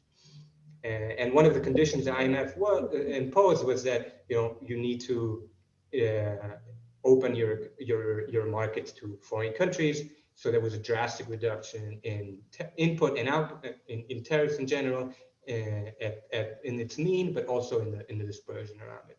Now, the fact that this was relatively forced upon India has led some people to argue that this was relatively exogenous across industries. Armin, can I ask a question? I think this seems like the right place to ask it. This is mostly about my ignorance of how econometrics works, but you're going to look at a pretty big liberalization here. Is the stuff that you've done, all the kind of work you've shown us so far, is that kind of able to handle kind of big nonlinear changes in things? So if I go from not importing at all to importing 100% or not buying anything foreign, does that cause any problems with your identification strategies? I would say no. I think that our approach is pretty much flexible, but I do need to think about that a little bit. And maybe you can tell me later what you have in mind, what could cause some problems. Okay. All right, so the data we're using is pretty much the standard that other papers have used to study this episode. As I said earlier, it's a survey of manufacturing firms, and that includes profit and loss and balance sheet information. The main ingredients that we're using and that others haven't used are inventories of raw materials that are going to be our proxy for the amount of inventories that firm hold of their inputs. And it also provides information on the import of raw materials. We will borrow the tariff from Topalova and Khanewal. So overall, we will focus on because we estimate the production functions at a 2-digit industry level, we will focus on those industries that have more observations so that we can get precise estimates. Great. All right. So the trade organization was the following. So in 1990, the median input tariff was above 30%, and then in 2001 it went down to around 14%. You can see also that there's now less dispersion, as I was saying earlier. And people argue that this is kind of exogenously implemented precisely because of the reason that the size of the input tariff reduction, which is the y-axis here, is very well predicted by what is the x-axis, which is the level of tariffs in 1990. Great. So again, I want to show you that inventories responded strongly here. So the way I'm going to go about this is by having the inventory usage ratio on the left-hand side, and then I'm going to include a bunch of proxies, first for trade. Basically, DRM is going to be a dummy for whether the firm imports, and then the import intensity is going to be MZ. And then I'm also going to include the direct measures of trade policy, namely the input and the output tariffs. I will control for the size of firms by having the total consumption of materials here. This is very important because the inventory usage ratio tends to go down as firms become bigger, and that's something that is actually predicted by the EOQ model too. And then I'll have some additional controls, and I will impose sector year fixed effects so that all the variation is coming by comparing firms of the same size and comparing whether they import more or less. Okay, and then the identification of the trade policy is going to come from having these tariffs at a more disaggregate level than the 2-digit industry. Great. So here I'm plotting this table where I have the inventory usage ratio, and then as we move from one column to the other, I'm including more and more variables. And in column 5, I have the specification that I just showed you here. So as you can see, an importer has higher inventory usage ratio than non-importers. And that is also, and it's also increasing in the continuous measure of import intensity. Now, on the other hand, as input tariffs go down, the inventory usage goes up too. Now, this is a direct measure. It might be a little more surprising, and I think that is something that is a little bit related to what Felix was saying, is that there might be some indirect channels or input-output channels operating, so that even though a firm is not directly importing, because it's buying now foreign goods from an intermediary, it's also accumulating those inventories. Okay. So we do a bunch of... Sorry, yeah. just really useful to understand your model. So here, above and beyond the import intensity, what's the additional channel that the input tariffs been generating changes in the left-hand side variable? I'm just trying to understand the mechanism. Right. Yeah. So this is,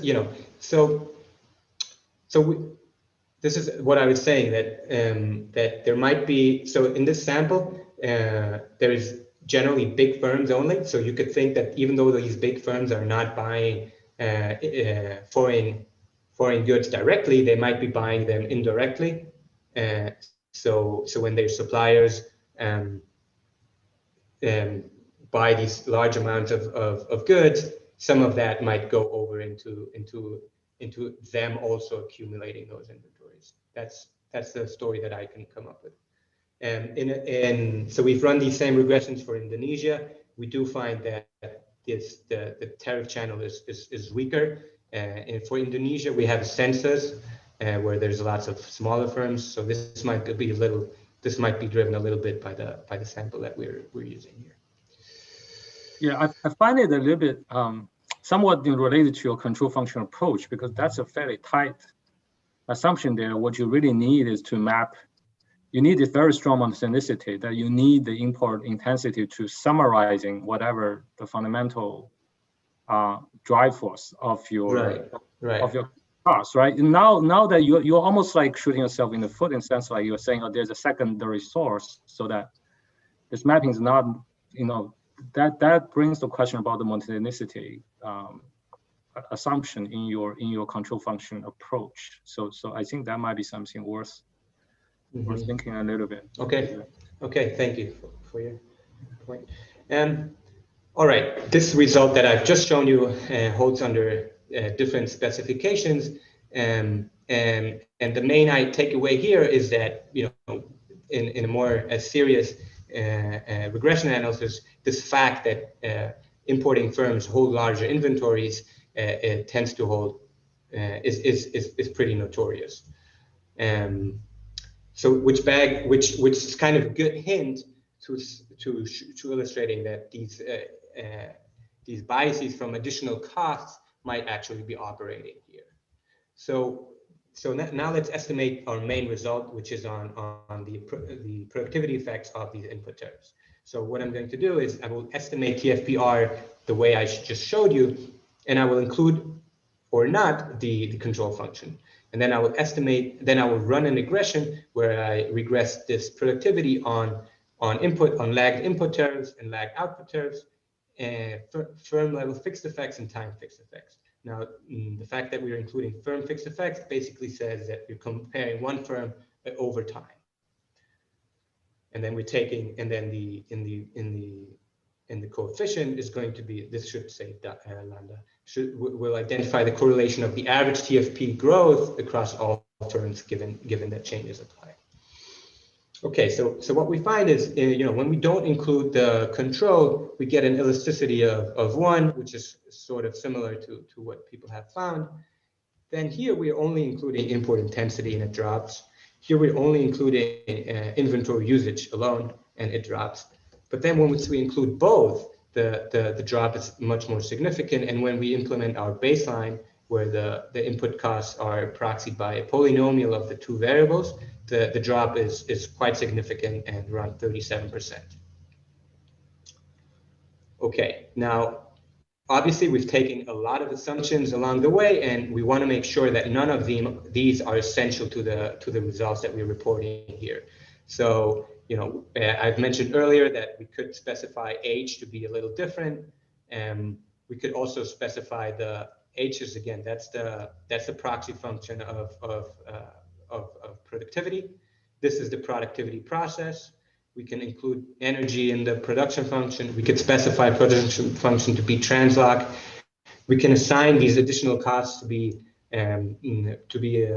reflecting all input factors of productions. And we could also identify a labor in the first stage, or change the moment condition of labor. My favorite one is when we take a different price index to deflate variables, and then we also check some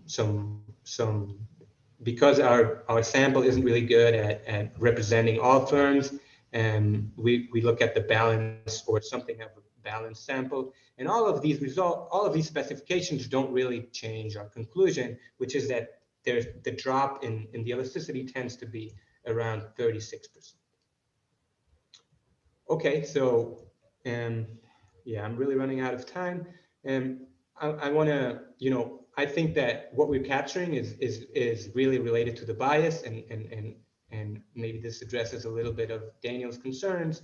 And what we're going to do is we're going to look at how the bias differs across different firms, and we do that by classifying firms into terciles of the distribution of the inventory usage ratio within a 2-digit sector year, and by terciles of the distribution of the inventory usage ratio in 1990. And then basically we're just going to have that dummy variable multiplying the elasticity that we estimated previously for the average. And what we see is that, and of course we need to get rid of the firm fixed effects because we are classifying firms into bids, and these are firm fixed effects. So when we take away the firm fixed effects, we see that the bias goes up a little bit, or significantly actually. But what we want to highlight here is that it is those firms within an industry that have more inventories that are really driving this result. And it is the industries that were really intensive in inventories in 1990, just at the outset of the trade organization, that are again driving this result. Okay, so finally, we also want to look at the dynamic path of how our measure of productivity differs to that if you don't control for it. What we do that because we know our story is very much linked to the fact that firms start sourcing from abroad. So ideally, the moment that they start sourcing from abroad should coincide with the mismeasurement of these costs.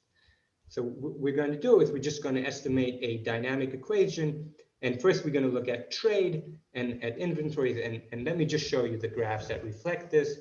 Here you have this dynamic elasticity of trade. So basically, I'm regressing the import intensity on the change in tariffs. And what we see is, this is a little imprecise. This is because we're using balance sheet information. We're not using disaggregate trade data. But we do see a pattern that is quite similar to what we see in the actual trade data, and to something that Shafat and I have documented in previous work, is that these adjustments are really gradual and they take at least 3 years to unfold. And a similar pattern is true for the inventory usage ratio. We see that the elasticity doesn't really settle until its 4th year.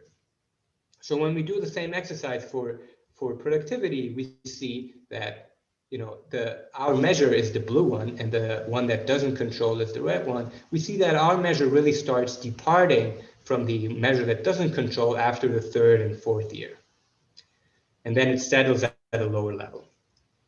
And I've talked about Indonesia previously. We've done the same exercise for Indonesia, and we see that something similar is going on here.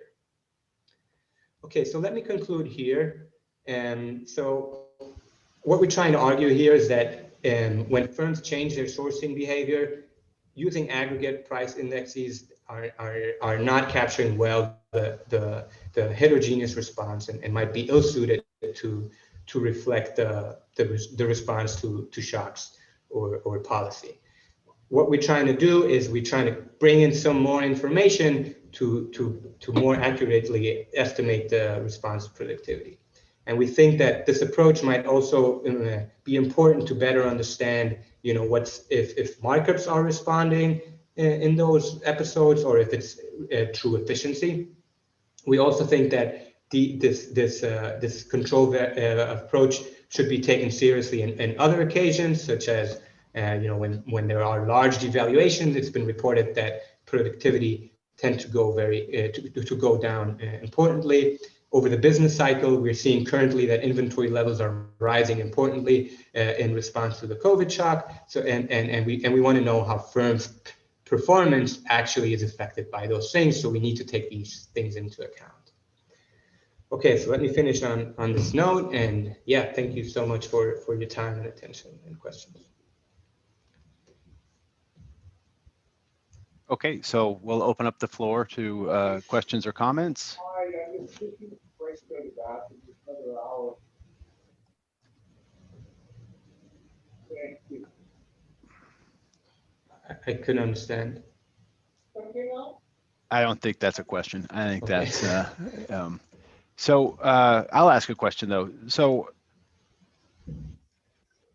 in some ways, maybe, I don't know if this is an underestimation, but you don't have any sort of like switching costs between suppliers, right? So the idea that you're saying like the only difference between buying internationally and buying domestically is that the ordering cost is bigger and the holding cost might be different. But to the extent that there's these other costs that either keep people from making this switch or not, I don't know, I'm not quite sure how to think about it, but is that are you somehow capturing those kinds of changes too? No, I don't think we're capturing that, but that actually allowed me to talk about this bullet points that I didn't talk about. Yeah, I mean, I think that you're saying, there's other costs that might actually be also relevant, and we also don't have a good grasp on them, and yeah, I don't think we're capturing these type of switching costs, but they might actually also be operating and driving these elasticities. And I guess my other question is then, where are you dealing with like differences in quality? Presumably you're getting the international stuff because it's better in some way. Right. Yeah, that's right. And we cannot go about this. And other people have gone about the quality issue with the data that we currently are using. We can't really speak to that. We have to abstract. By the way, you promised Kim some cross industry product variations. Just curious, maybe that will help you to address some of the either quality variation. You can use a Rauch measure kind of thing to address what he thinks. And also you mentioned that there's some cross industry variation. Does that, like in terms of inventory holding costs? Right. Right. So in the robustness part of the inventory and trade data, we have we relax these fixed effects, and we see that these things tend to matter. And yeah, there is definitely some cross-industry variation, and I think I have that in some table in the appendix. But I'm just trying to make sure. Sorry, maybe this got too detailed in the weeds. Like, what exactly are you proxy for? At the end of the day, like you have two variables. You have the inventory ratio. You also have the import penetration. Mm-hmm. Yeah. So yeah, like it seems like if your argument is only is that true that given the import penetration ratio, the inventory ratio directly maps into the holding cost? Is that something that you are trying to ask us to think about? Yeah. So in that EOQ model, you have that the average cost of materials is directly linked to the inventory usage ratio. So that's why we're putting in the inventory usage ratio. And then additionally, there's this the cost of the good is weighted by the import intensity. And similarly, these ordering costs are larger. We think that they are larger for foreign sourcing. So somehow these ordering costs, if they are much more bigger for sourcing from abroad, the import intensity should kind of pick that up too. Okay, I can see. I see that roughly.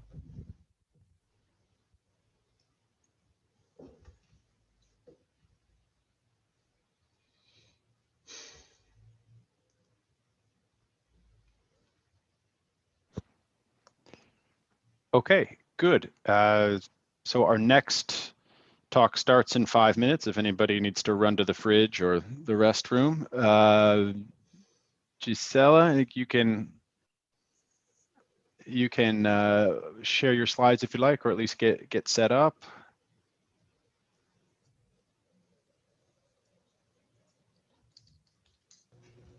Hi, I think Rock has a question and he's muted. Oh, I see. Hey, Rock. Can you hear me now? Now I can, yes. I failed to unmute myself. The space bar was working and now it's not. So Armin, it's just a quick question. Imagine a firm starts importing, and in doing so, actually adopts better import management techniques. And I think Walmart will be an example. They seem just better at managing inventory at the distribution than other companies, perhaps by scale. At some level, actually, the fact that they get better at inventory management, that is a part of explanation of why they gain in productivity. There is a component of inventory that's specific to imports, which I guess is the one they want to capture, the one that is unavoidable. But their technology or productivity or TFPQ could also be, a function of you are just better at inventory management, at the storage, at whatever. It's almost a little bit philosophical of where we put the distinction between a firm's ability to be better at a particular management versus just a feature of the product or imports in this case. Yeah, no, I mean, there has to be some underlying production function of inventory management, and firms certainly will defer in that. And I will have to think in which direction things would go if the same firms that are importing more intensively are also have a more efficient inventory management, and if this is also endogenously responding to the switch towards those.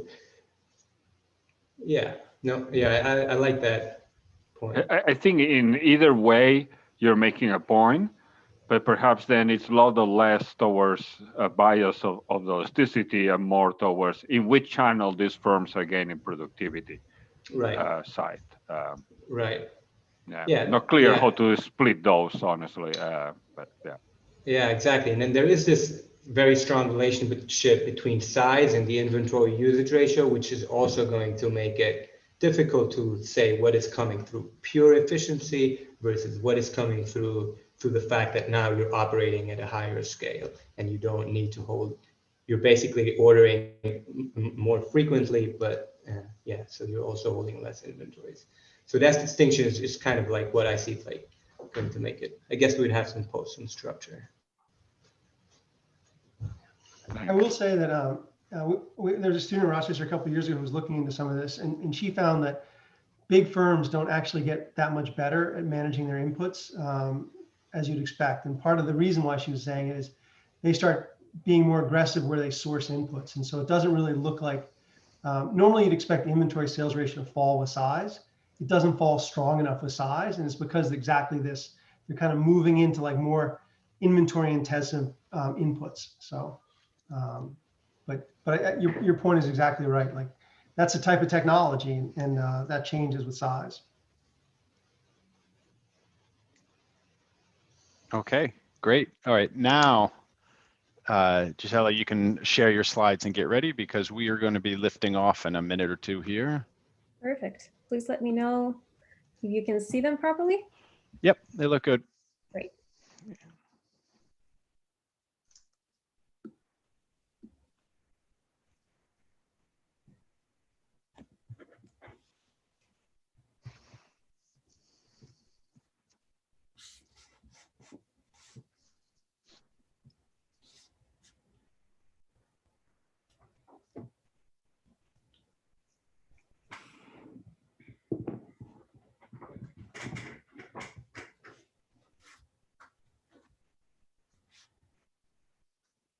Okay, so then let's get going. As usual, if you have a question, just go ahead and unmute yourself and break in. Otherwise, you have an hour.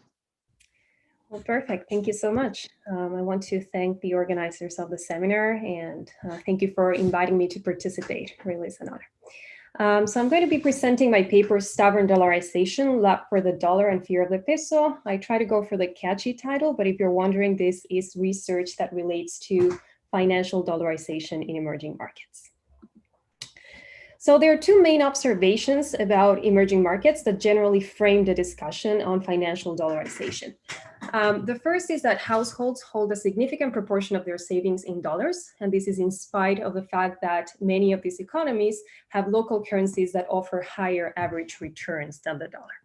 And the second is that non-financial firms borrow significantly in dollars, and dollar borrowing has been rising since the global financial crisis.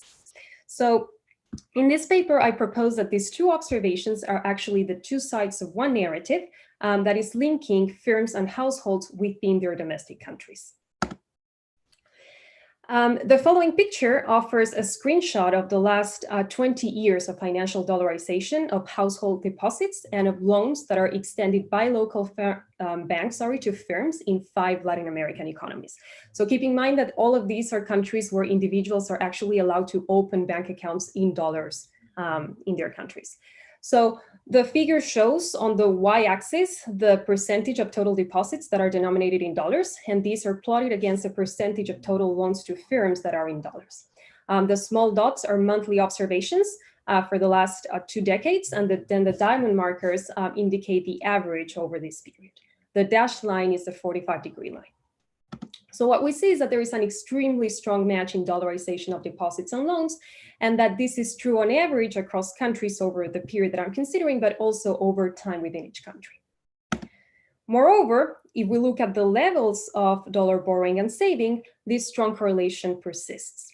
The x-axis here shows dollar borrowing by firms as a percentage of GDP, and the y-axis has dollar savings by households. So traditionally, papers that look at dollar borrowing from firms focus on the risk sharing that occurs with the rest of the world, where it's the foreign investors that are supplying the dollars to the country. These plots instead motivate a shift of the focus to what is happening within the country. A lot of the dollar saving and borrowing in these emerging markets is taking place domestically, with the households and the firms taking the opposite sides in the dollar market, rather than there being a substantial intermediation of the international financial markets. Now, importantly, this is happening within a particular regulatory and policy framework that is shared by all of these countries. And that includes first, regulations that require banks to match their dollar liabilities and loans. And second, capital controls that prevent banks and domestic agents from transacting extensively in the international markets. So that means that a bank receives dollar deposits, and then they have to match these with dollar assets to comply with the regulations. But in the absence of developed derivative markets, they tend to the local markets instead, and then they lend to the domestic firms in dollars who are willing to take on this cheaper form of funding. Moreover, firms and households are also limited in their ability to save and to lend in those international markets. So with this motivating narrative, in this paper, I study how financial dollarization can arise in equilibrium as a within-country phenomenon, shifting in this way the focus from the literature from the international markets into the domestic markets of dollar and peso bonds. So to that end, I build a discrete time model that features 2 types of agents, the households and the entrepreneurs, that differ in their risk aversion and their exposure to exchange rate risk. I rationalize the portfolio choice of these agents who have to choose between dollar and local currency denominated bonds. And in the microfoundation of this choice, I'm accounting for features of the dollar that are common to all of these markets: UIP deviations, dollar pricing and pass-through of exchange rate into prices, and a negative correlation between the depreciations of the local currency and bad times in terms of GDP growth. I'll describe what the mechanisms are that could explain why in equilibrium one takes the positive net position in dollars, the other takes the negative net position, and that results in a deviation of UIP where the local currency is offering a risk premium over the dollar. And finally, I'll discuss how capital controls play a role in inducing this within-country dollarization where firms insure the households. Then I move from theory to empirics, and I take my predictions from that theoretical model to the data. So for those purposes, I present a richer continuous time setup of the portfolio choice. This will be analogous to that discrete time result in that simpler 2-period model, but The advantage over that version is that it delivers a prediction of an agent's dollar position that depends on very simple recognizable statistics that one can take to the data. And I will present empirical evidence on what drives dollarization of household deposits at both the macro and the micro level. The macro evidence is based on data from a set of 6 Latin American countries, and the micro evidence leverages on a financial survey from Uruguay. So there are 3 main takeaways that I hope that you get from this presentation. First, in a portfolio problem that is microfounding the optimal choice of a household, that is choosing how much of its wealth to allocate into a dollar and a peso denominated bond, there are 3 factors that emerge as the main drivers. Theta, which is what I use here to denote the percentage of net assets that go into dollars, decreases if there exist UIP deviations in favor of the peso. That means if the returns of the peso are higher than the returns of the dollar when we account for depreciations of the local currency against the dollar. So if expected depreciations of the local currency are not high enough to make dollars attractive compared to the high interest rates that the peso accounts offer, then dollarization will decline. Second, this data increases if there is high inflation risk that the agent wants to hedge against. So in other words, if appreciations of the dollar pass through into prices, the agent will tend to save more in dollars to preserve the real value of those savings. And third, the agent considers how his income correlates to depreciations. So if the dollar tends to appreciate when real income is lower, then this will increase dollarization because then the agent will want to save in the currency that is offering and promising a higher return in those bad times. Now, these different drivers of dollarization have their empirical counterfactuals, counterparts, I should say, that are captured in these 3 following facts at the macro level. Just one question. Yeah, of course.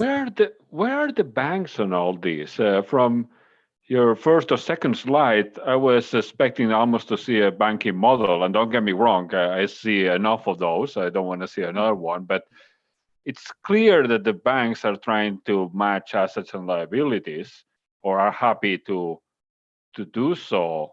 And you mentioned banking regulations, and now I don't see that in this formula, or doesn't seem to be in the model either, a banking sector. Yeah, so what I'm saying is that because of these banking regulations that force them to have to match their dollar assets and liabilities, I see the banks as merely these transaction vehicles between those households and firms, where the firms are insuring the households by taking on the dollar savings that the households want to offer those firms in debt. So you make a fair point. I'm not modeling a behavior for banks based on that observation. And then there's some empirical literature as well that I'll mention, for example, from a recent paper from Victoria Vashina that looks at Peruvian data, where she also concludes that there is no real strategic behavior from those banks playing a role in this story, but it's more like that regulation just forces them to have to be the mediators between the 2 sides of the markets, with the households driving dollarization by wanting to save a lot in dollars for these different hedging motives that I mentioned.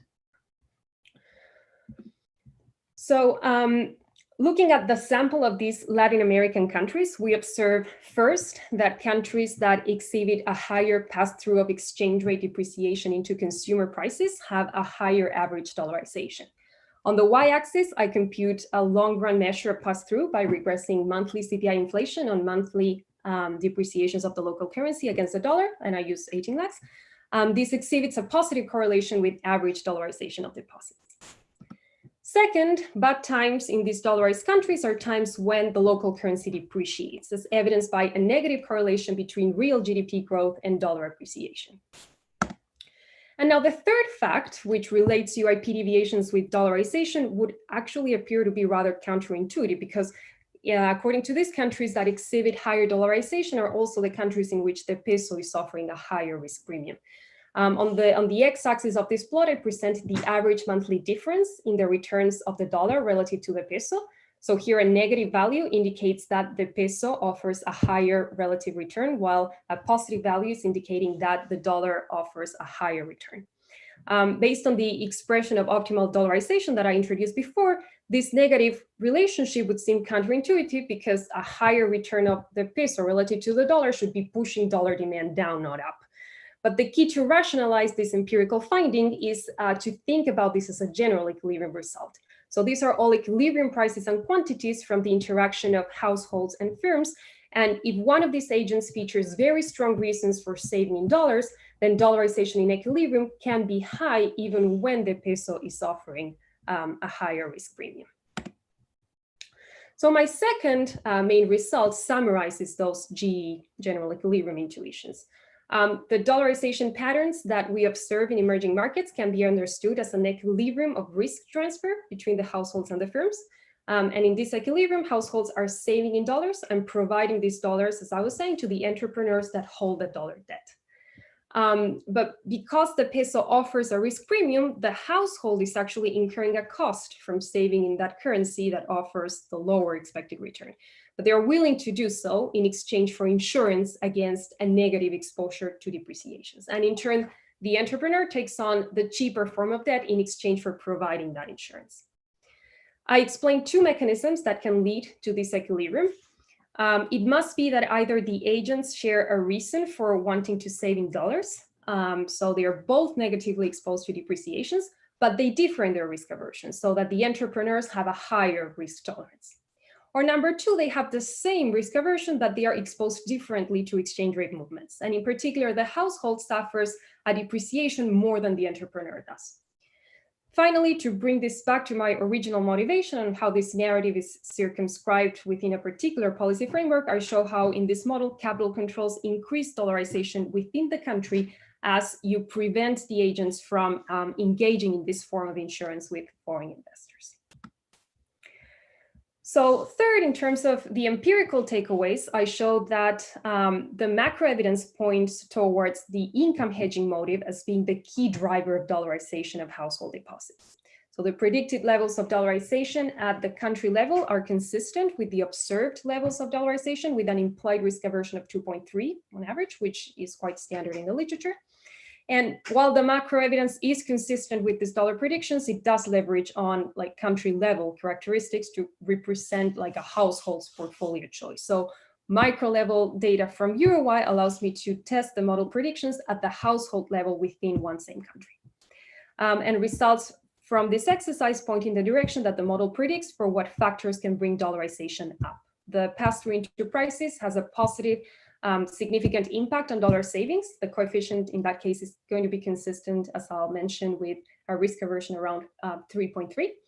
And the pass-through into wages has a negative impact on dollarization, so that if wages go down when the dollar appreciates, households increase their dollar savings. Broad literature on dollarization has focused on the roles that foreign investors have as insurers of households in emerging markets. And in this literature, incomplete markets imply that the dollar becomes a safe asset for the households to save in, where that safety feature of the dollar is derived from the fact that income tend to fall when the exchange rate crashes, or from the fact that prices are partly sticky in dollars, so a dollar appreciation reduces real consumption. That is, for example, the channel in the Gopinath and Stein paper, where emerging market households have a preference for dollars embedded in their utility function to capture that idea. But the common thread in many of these papers is that it is the rest of the world issuing dollar debt that insures the households. Instead, I focus on the synergy that is taking place between local households and firms.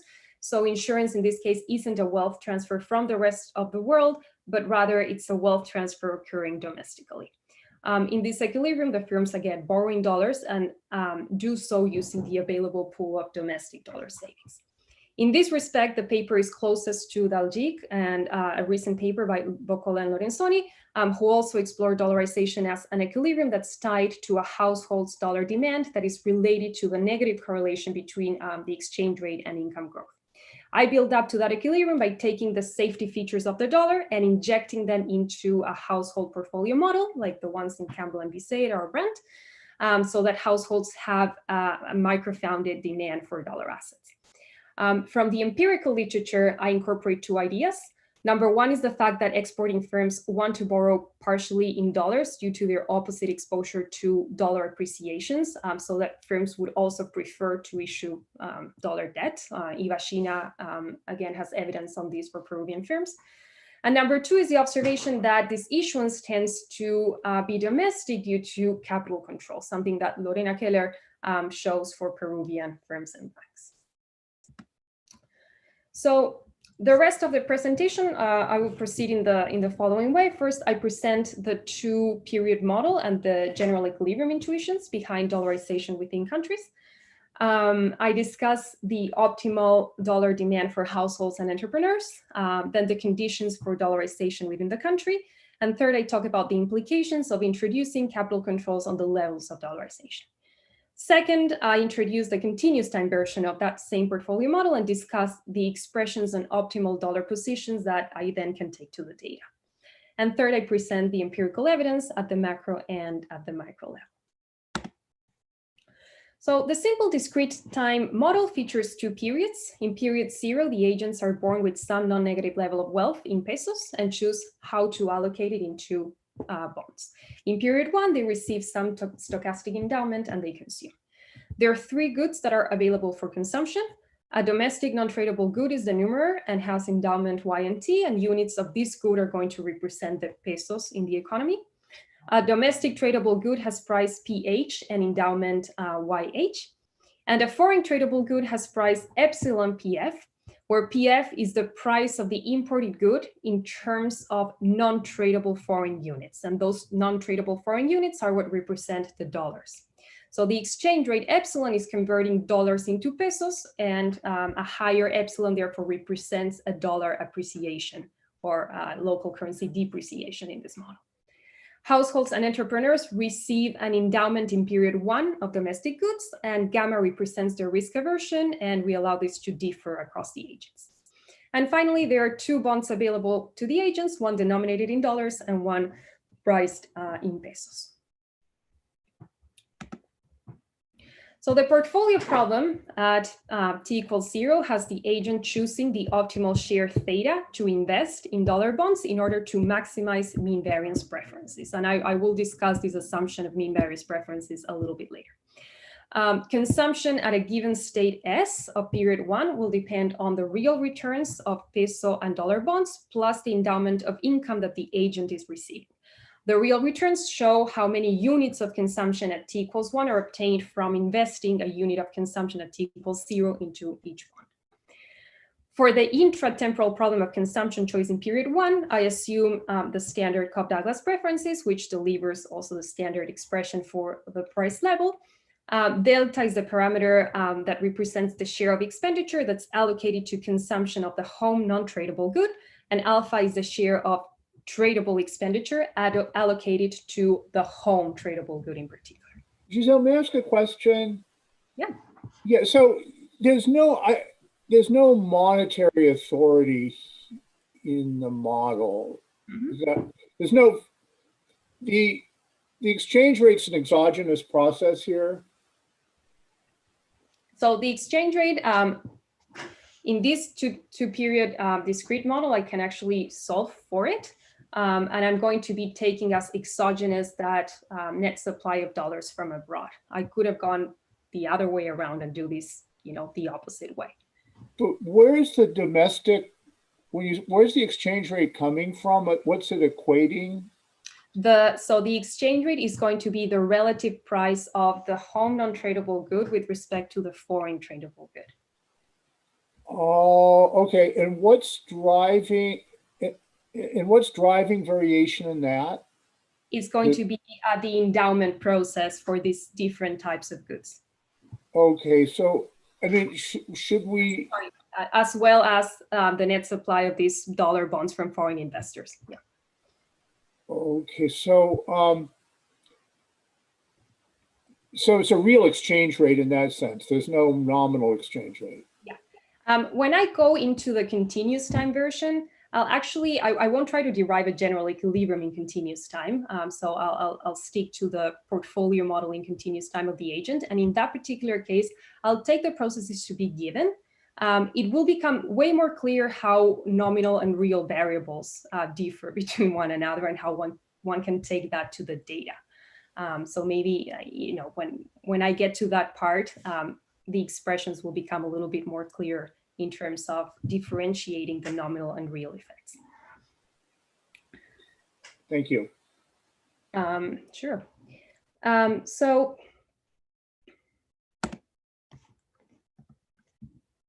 I discussed that. Okay. So in period 0, the market for peso bonds and dollar bonds have to clear. Peso bonds are only traded within the domestic market and so exist in zero net supply, while dollar bonds can be traded internationally. So this B star here is going to represent the foreign net supply of dollars into this economy. I take this to be positive, which implies that aggregate net wealth from period 0 is positive. The private sector is therefore considered to be a net creditor of the rest of the world, and foreign investors supply some dollars for the local agents to save in, but we'll look into what happens when this supply decreases. In period 1, the market of home non-tradable goods and home tradable goods must clear, where CH star are exports of the home country and YF minus CF star are imports. Demand for consumption goods, local and foreign, adopt the typical functional form, as I was saying, for the Marshallian demands derived from Cobb-Douglas preferences. And finally, the trade balance indicates that exports can exceed, the imports, I should say, can exceed exports in an amount that is equal to the period 1 aggregate net savings.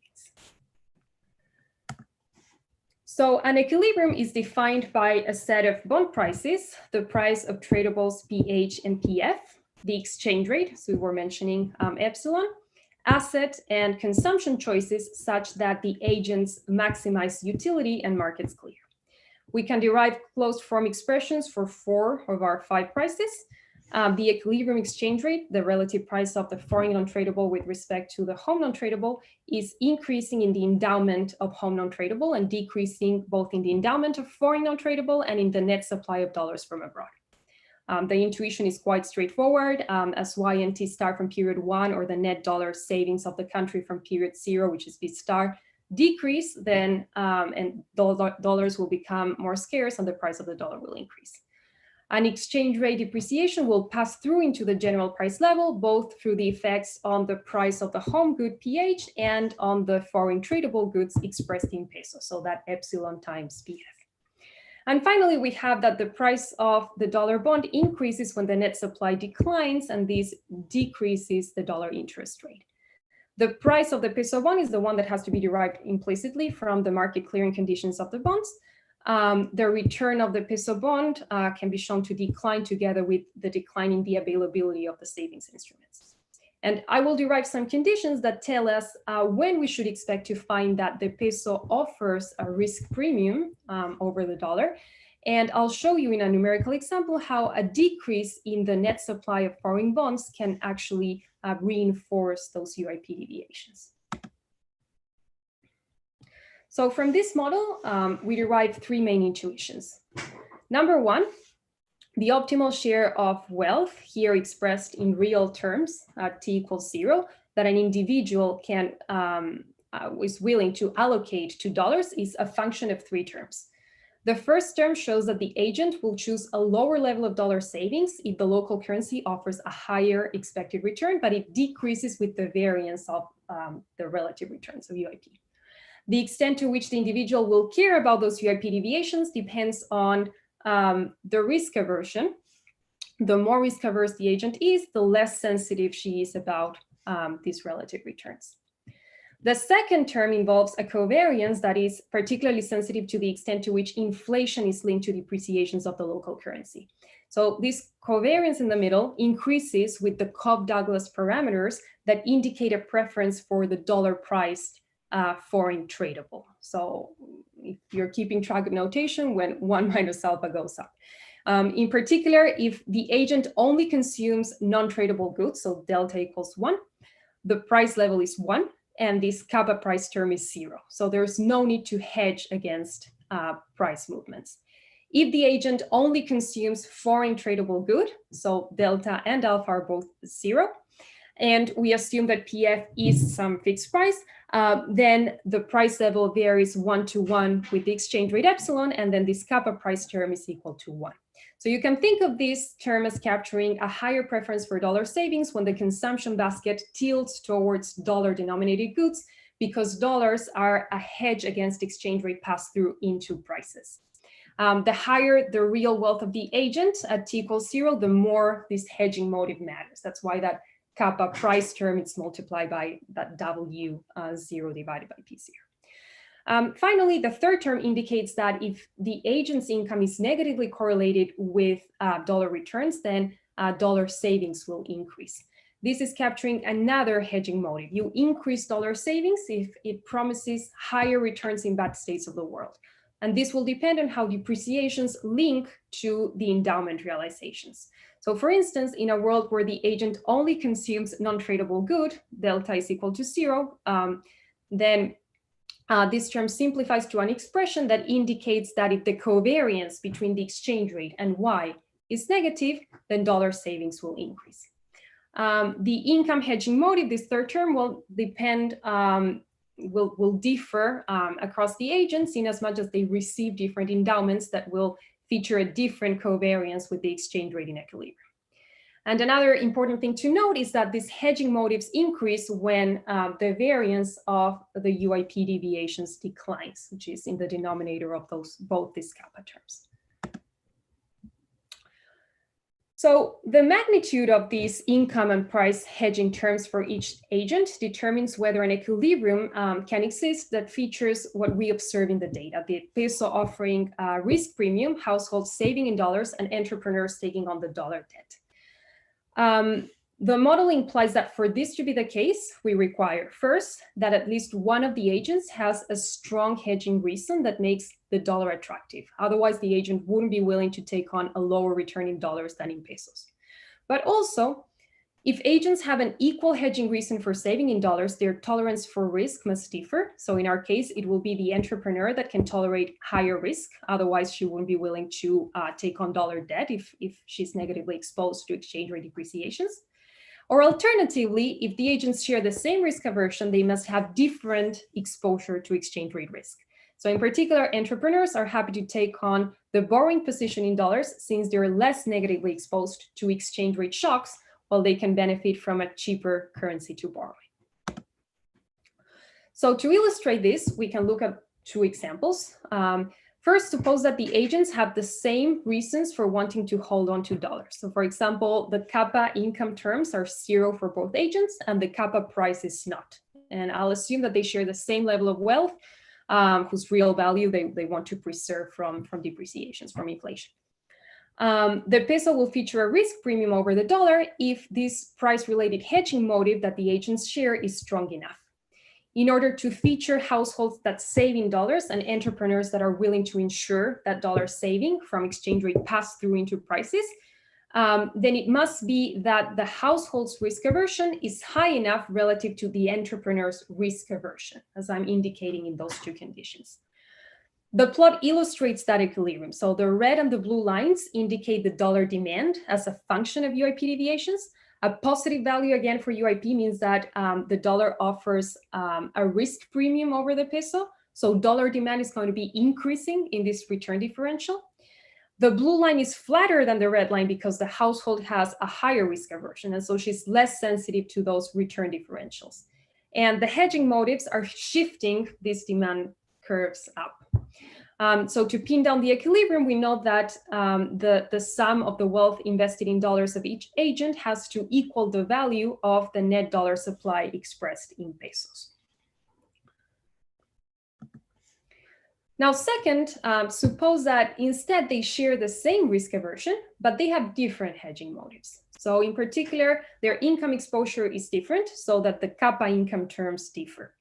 A situation can arise in which the peso is offering a higher risk premium so long as at least one agent features a very negative correlation of their income with dollar returns, so that one of those kappa income terms at least is positive.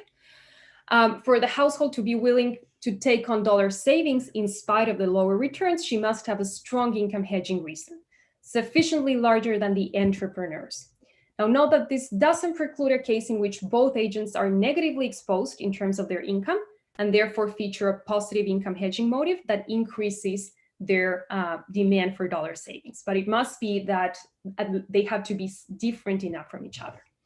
In the illustration, the dollar demand line for both agents now has the same slope because they share the same risk aversion. In the left plot, the lines are shifted upward because they both have a negative income exposure to exchange rate risk that makes them want to save in dollars. While in the right plot, the entrepreneur features the opposite sign of risk exposure. In either case, the important condition for an equilibrium to feature a risk premium with firms insuring households is that that exposure again be sufficiently different in magnitude. So summing up with the more general conditions, we conclude that without reasons to hedge, there can be a scenario of dollarization and UIP deviations within the country like what we observe in this type of economies. These observations can explain the empirical patterns that I summarized in those facts 1 to 3 mentioned at the beginning. With respect to the UIP deviations, countries that exhibit higher dollarization are countries in which these hedging motives for the agents determine that the local currencies offer in equilibrium a risk premium over the dollar. And in particular, in the aggregate, the motives that push dollar demand up have to be sufficiently larger than the real value of the net foreign supply of dollars into the country. The risk-sharing channel implies that when entrepreneurs are sufficiently less risk-averse than the households, then dollarization of deposits increases with pass-through into prices, and when the household income processes are negatively correlated to depreciations. So that means the kappa, income, and price terms in that middle expression are positive, and the coefficients multiplying them are positive for the household, negative for the entrepreneur. The risk exposure channel implies that dollarization of deposits increases when the income hedging motive to save in dollars of the household is higher than that of the entrepreneur. So in that final term, that income of the household minus the income of the entrepreneur has to be positive for the household, negative for the entrepreneur. Giselle, would you remind me what the underlying source of uncertainty is, the fundamental source? Yeah, so in this simple general equilibrium model, the uncertainty comes from the endowment processes. For the from traded of domestic goods, of foreign goods, and of that net supply of dollars from abroad. All three of those. Mm-hmm. Yeah, won't the risk depend on where the shocks are coming from? Which endowment process? So in the general, so when I look at the numerical calibration, I'll consider a negative correlation in the productivity shocks to the two types of domestic goods, the non-tradable one and the tradable one. And that is buying me the fact that their income exposure to exchange rate risk will have opposite sign between entrepreneurs and households. Yeah. Okay, so just to conclude then this part, countries that exhibit higher dollarization and a higher local currency premium are those in which the household's hedging motives and risk aversion are high enough relative to the agents that own the firms in the economy, or the entrepreneurs here. So the third takeaway from this simple model is that the presence of these hedging terms leads to dollarization when capital controls restrict the foreign supply of dollars, so that B star term. Capital controls in this model are seen as a restriction in that net supply of dollars from abroad.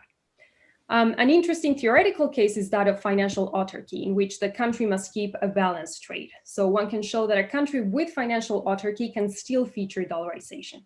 In this case, both bond markets clear within the country. So this implies that aggregate wealth is zero. And given that we assume that agents don't hold negative wealth, that means that their net savings are zero. But this doesn't preclude them from being able to take on debt in one currency and saving in the other currency. In particular, the entrepreneur is willing to take the negative position in dollars if she holds a weaker income hedging reason for saving in dollars relative to the household. Once again, just to insist, this doesn't preclude a case in which both agents have a reason to save in dollars to insure against negative income movements. So the kappa income is positive for both agents, but it does require that the household's motive be stronger and even more if the entrepreneur doesn't have a higher enough risk tolerance compared to the household. So in this scenario, even if the agents cannot engage in financial transactions with foreign investors, dollarization within a country arises from risk sharing across the domestic heterogeneous agents. So we can look at what happens in an intermediate case in which there is some net supply of dollars from abroad that decreases. In this model, that means a decrease in B1 star. These plots show the numerical results from a simple calibration. Suppose that for the sake of brevity, I will stress only some things about this calibration. One is that I abstract from any forces generated by differences in wealth by assuming that each agent holds half of aggregate wealth from period 0. And I also assume, as I was saying before, that there's a negative correlation between the productivity shocks of non-tradable and tradable endowments, which is what generates the different income covariance with dollar returns based on what endowment the agent perceives. So these 4 plots are showing on the top left what happens to UIP deviations as the foreign supply of dollar bonds declines. Again, here, negative UIP means that the peso has a risk premium over the dollar. On the right, we see what happens to the variance of those deviations. Then on the bottom left, I show the dollar demand of the household in blue and of the entrepreneur in red.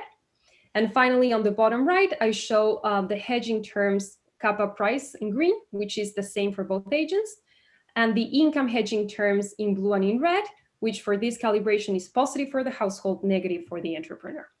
And then the solid lines show the results when we assume a same risk aversion of 2 for both agents, and the dashed lines indicate what happens when the household's risk aversion is increased. I think I did for 6, yeah, I tripled it. So we observe that a lower supply of dollars from abroad strengthens the income hedging motives that the household has for saving in dollars and that the entrepreneur has for borrowing in dollars. And this mainly comes about via a decrease in the variance of the UIP deviations, the denominators of the kappa terms. The households have a stronger hedging reason to save in dollars, and this should be pushing the relative return of the dollar down. But the entrepreneurs are now more willing to borrow in dollars, which acts in the opposite direction. In equilibrium, the stronger risk exposure of the households through income is what results in an increase in average UIP deviations in favor of the peso, which also further motivates a higher dollar borrowing of the entrepreneur, even if she is exposed to pass-through into prices just as much as the household is. So in essence, domestic dollarization then is higher. The dotted line. Can I ask a question here? Am I reading that graph, the vertical axis of that UIP graph correctly? It seems like those are very tiny deviations from UIP. Is that right? So 2 times 10 to the minus 6 is like, I don't even know what the word is. It like very small. Yeah. Yeah, no, absolutely. I wouldn't take away much from the numbers itself. Like this is more, I want to stress the qualitative features rather than the quantitative features of this particular calibration.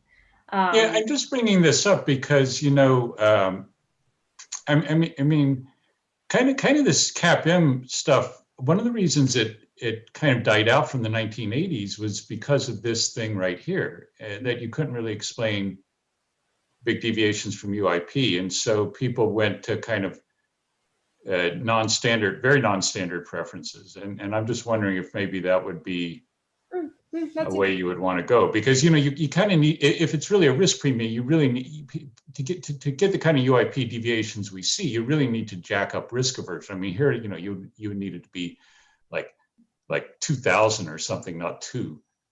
So I mean, you might want to think about that kind of thing. Yeah, fair comment. Thank you. Then just to finish up with this particular slide, the dotted lines assume a higher risk aversion for the household. The household is less sensitive to UIP deviations with a high risk aversion, so whatever deviation exists tends to increase, and in particular, when the net supply of dollars is low enough, we have that peso risk premium becomes larger, which is in line with the comment that we just made. Okay, so The appeal of this mean variance preferences is that it is able to capture the trade-off between expected return and risk in a way that is tractable for a general equilibrium model. But there are two main caveats to this specification that kind of motivates a reformulation of this problem into continuous time. The first is that it only represents an expected utility maximization for the special case of quadratic utility, while for other utility functions, it is a second-order approximation. Moreover, it is inherently a single period problem, whereas we think of most investment problems as involving longer horizons with intermediate portfolio rebalancing. And so for the purposes of taking these model predictions on the optimal level of dollarization to the data, I reformulate the portfolio problem, as I was saying, in continuous time. And that has two advantages. One will find an analogous expression for that optimal share of wealth invested in dollars, but where the hedging terms are very clear functions of risk aversion, pass-through into prices, and pass-through into income and wage, and there's no confusion between real and nominal. And this is also a more flexible framework that can be extended to account for other potential drivers of dollarization, like inflation indexed assets or exchange rate jumps, which I might get to or not, depending on time. In this continuous time formulation, the agent has CR preferences with a risk aversion of gamma and maximizes expected discounted utilities subject to a budget constraint, where in this case, the budget constraint is showing you how wealth evolves, wealth again expressed in pesos. Theta, again, is the share that's invested in dollars. The DQ over Q terms are the net returns of the bonds in pesos. And Y is some share of wealth that the agent perceives as income in each period. So in continuous time, what we need to do is specify a process for the evolution of prices. And so I assume standard geometric Brownian motions for all the relevant stuff. The exchange rate, for example, has a drift mu epsilon, which is capturing those expected depreciations of the peso, and a volatility term sigma epsilon. The dollar denominated asset has an expected return in pesos given by the dollar interest rate plus the depreciation of the peso, and it shares the volatility with the exchange rate. And then the peso denominated asset has a non-stochastic return, RLC, where LC is local currency, if I haven't mentioned that. And then we have a process for the price level and a process for income. The one for income is exogenous. The one for the price level, the parameters will depend on the Cobb-Douglas preferences that we assumed. So the optimal share of wealth that is invested in dollars is then, same as in the discrete time model, a function of three distinctive terms. But in this case, the statistics are a little bit more clear. First, the expected return differential of the assets is what might be driving dollarization up or down. This is a nominal version of the UIP, where a positive value indicates that the dollar offers a risk premium over the peso. Second, the dollar serves as a hedge against pass-through of exchange rate movements into prices. So in particular, under Cobb-Douglas preferences, it becomes clear how this pass-through depends on the share of consumption expenditure that goes into the foreign tradable goods and into the home tradable goods. And the coefficient multiplying that beta term that I'm calling the pass-through has an omega. And that omega is capturing the agent's aversion to risk to changes in the price level. An agent with high enough risk aversion will increase dollar savings if dollar returns covary positively with prices to preserve the real value of wealth. That's what that second term is saying, same as in the discrete time version. And that omega over gamma, by the way, can be shown to be a gamma minus 1 over gamma, which is somewhat an interesting result to then contrast with what the data says.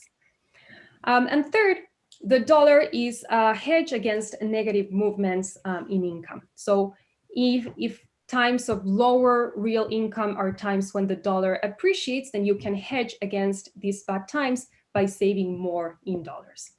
Omega captures the agent's aversion to risk to changes in income. So for a risk aversion larger than 1, we can show that that coefficient multiplying that beta term at the end is negative. So if beta is also negative, then these terms are what are pushing dollarization up. Okay, so there are two extensions to this baseline model that make this quite a flexible framework to study. other potential drivers of dollarization. Suppose that we wanted to model an entrepreneur as an agent that instead of perceiving income in the form of wage, invested instead in a productive asset, say a firm that entitled him to a stream of dividend income given by the profits of this firm. So this agent invests a shared tau in the productive asset, whose return is going to be given by the dividends pie plus the capital gain, that D big Q divided by Q. The net position in dollars for an entrepreneur shares the same UIP and hedging terms we saw before, but with two distinctions. There is a fourth term that is capturing the fact that the productive asset can partly substitute investment in dollars if it has a return that is correlated to the return of the dollar. And second, there is now an income hedge. The income hedge has been replaced by a dividend hedge that depends on the correlation between the profits of the firm and the exchange rate. So for example, an exporting firm that prices in dollars would feature a positive correlation that's pushing this data to be negative. And indeed, evidence shows that non-financial firms are net borrowers in dollars, and this negative position is larger for those firms that are exporters. So in this plot, I show the average theta for a representative sample of firms in 4 Latin American countries, based on data that was gathered by the IDB for the period 1990, I think, to early 2000s. Both exporting and non-exporting firms hold negative positions, but for exporters, which are the orange bars, this data is larger in magnitude, more negative. And this is consistent with the model predicting that if entrepreneurs own firms that tend to have profits that correlate positively with the exchange rate, then they have an additional reason for shorting the dollar on top of the UIP deviations in favor of the local currency. So for the sake of brevity, let me just skip this extension, but if you're interested, we can discuss it later on what happens if we introduce inflation indexed assets that can substitute for the dollar in its hedging properties. And I'll go straight into some empirics. We now have a clear prediction for what should be driving dollarization of an agent's portfolio. And so we take that to the data. The 6 Latin American countries in my sample present quite a rich heterogeneous example because they have different levels of deposit dollarization and UIP deviations. And I use monthly data from these economies to obtain measures of observed dollarization and then calibrate the expression that we have for dollar demand to derive predicted levels of dollarization. So this calibration includes 4 statistics that can be measured with the data and that I'm showing in this table, and 2 degrees of freedom. Those are the risk aversion of the agent and the coefficient that is multiplying the beta of income growth and depreciation. So that second beta, which depends on the sensitivity. Yes. Can I just say, what units are you measuring like this sigma hat epsilon in? I mean, those seem like they should be divided by 10,000 or something, or 100 anyway. I mean, I am using monthly data. But this is the standard deviation of the change in the exchange rate, mm-hmm. And it should. I mean, that would be like 612%, which doesn't seem right. It seems like it would be more like possibly 6%. Even that seems large, but that should be like 0.0612. And likewise, I wonder about the UIP deviation. It just seems like these units might not be, they might be in percentages rather than in numbers, which is what you actually want. You don't want to multiply everything by 100 and then take the standard deviation. For sure, you might be right. I mean, I did this table some while ago, and I remember thinking about this. I'll look into it again, but I think people get this wrong all the time. But you can see if then you square, if even if you've got the UIP deviation and the standard error both multiplied by 100, and they should be divided by 100 in your formula, that gets, you're squaring the standard deviation. So that's still kind of, they don't cancel. I'll look into that. Yeah, no, you make a good point. Maybe on the spur of the moment, I can't remember exactly what the calculation was, but I do remember thinking about this stuff. Yeah, I'll look into that. So before I continue though with the next slide, one last comment I want to make has to do with that second degree of freedom that I was mentioning, which is the coefficient on that second beta term. For that, I will rely on the micro level evidence from Uruguay that I do next and calibrate that coefficient to be -1 for all countries. While for the gamma, the risk aversion, I calibrate it to be that which minimizes the mean squared error of predictions across the sample. So this is a small sample, by the way, so that has its caveats. But the figure here is depicting these observed and predicted values of dollarization, and notably we have that the gamma that's required to obtain the best possible fit is a 2.3 approximately. And to achieve a perfect fit, in the last 2 rows of this table, I show what the implied risk aversion should be for each country. So households in the more dollarized economies like Argentina, Peru, and Uruguay would require a higher risk aversion, as high as 3.1 for Uruguay, while the model implies a lower risk aversion for the less dollarized countries, which are Chile and Mexico in this case. And further, I can decompose that predicted dollarization into the 3 components that the model suggests that are behind an agent's portfolio choice. So this plot shows the result from this decomposition and gives a sense of which one matters more for each economy. So Argentina, for example, is a country in which important episodes of exchange rate depreciations have implied that the dollar offers a higher expected average return in pesos. The general equilibrium intuitions that we saw would suggest that in this country, the hedging motives that the households have for saving in dollars, while quite strong, are not strong enough to justify peso returns that more than compensate for the large depreciations of the currency. In a country like Peru, on the contrary, the local currency offers a higher return, and the decomposition suggests that it is the negative correlation between growth and depreciations that matters more in driving the agents to dollarize their portfolios. But across all countries, what we observe is that the income hedging motive is behind more than 80% of predicted dollarization. So while the price hedging term is large enough to counteract the force of UIP deviations that drive dollarization down, the income motive is needed to justify the very high levels of dollarization that we observe. Okay, so in the last minutes that I have, I want to very briefly touch on the microdata. One thing to note is that contrasting these dollarization predictions with the microdata for households is a little bit more challenging because of lack of data available on the currency composition of assets and liabilities. Uruguay, fortunately, is one case that conducted a financial survey in 2012 over a sample of households that participated in the standard annual survey, which is something that they do every year. And the financial survey in particular inquired for this subset of households what their assets are and the currency compositions of those assets are. So more than 2,500 households were interviewed, of which, as this plot shows, around 30% hold no savings in dollars, and a little more than 30% hold all of their dollars in dollars. There's a lot of bunching, I should say, around 0, 50, 100, which is not uncommon in survey type of data. And this means that the R-score of my regressions won't be too high, but we can still try to uncover some relationship with the drivers of dollarization.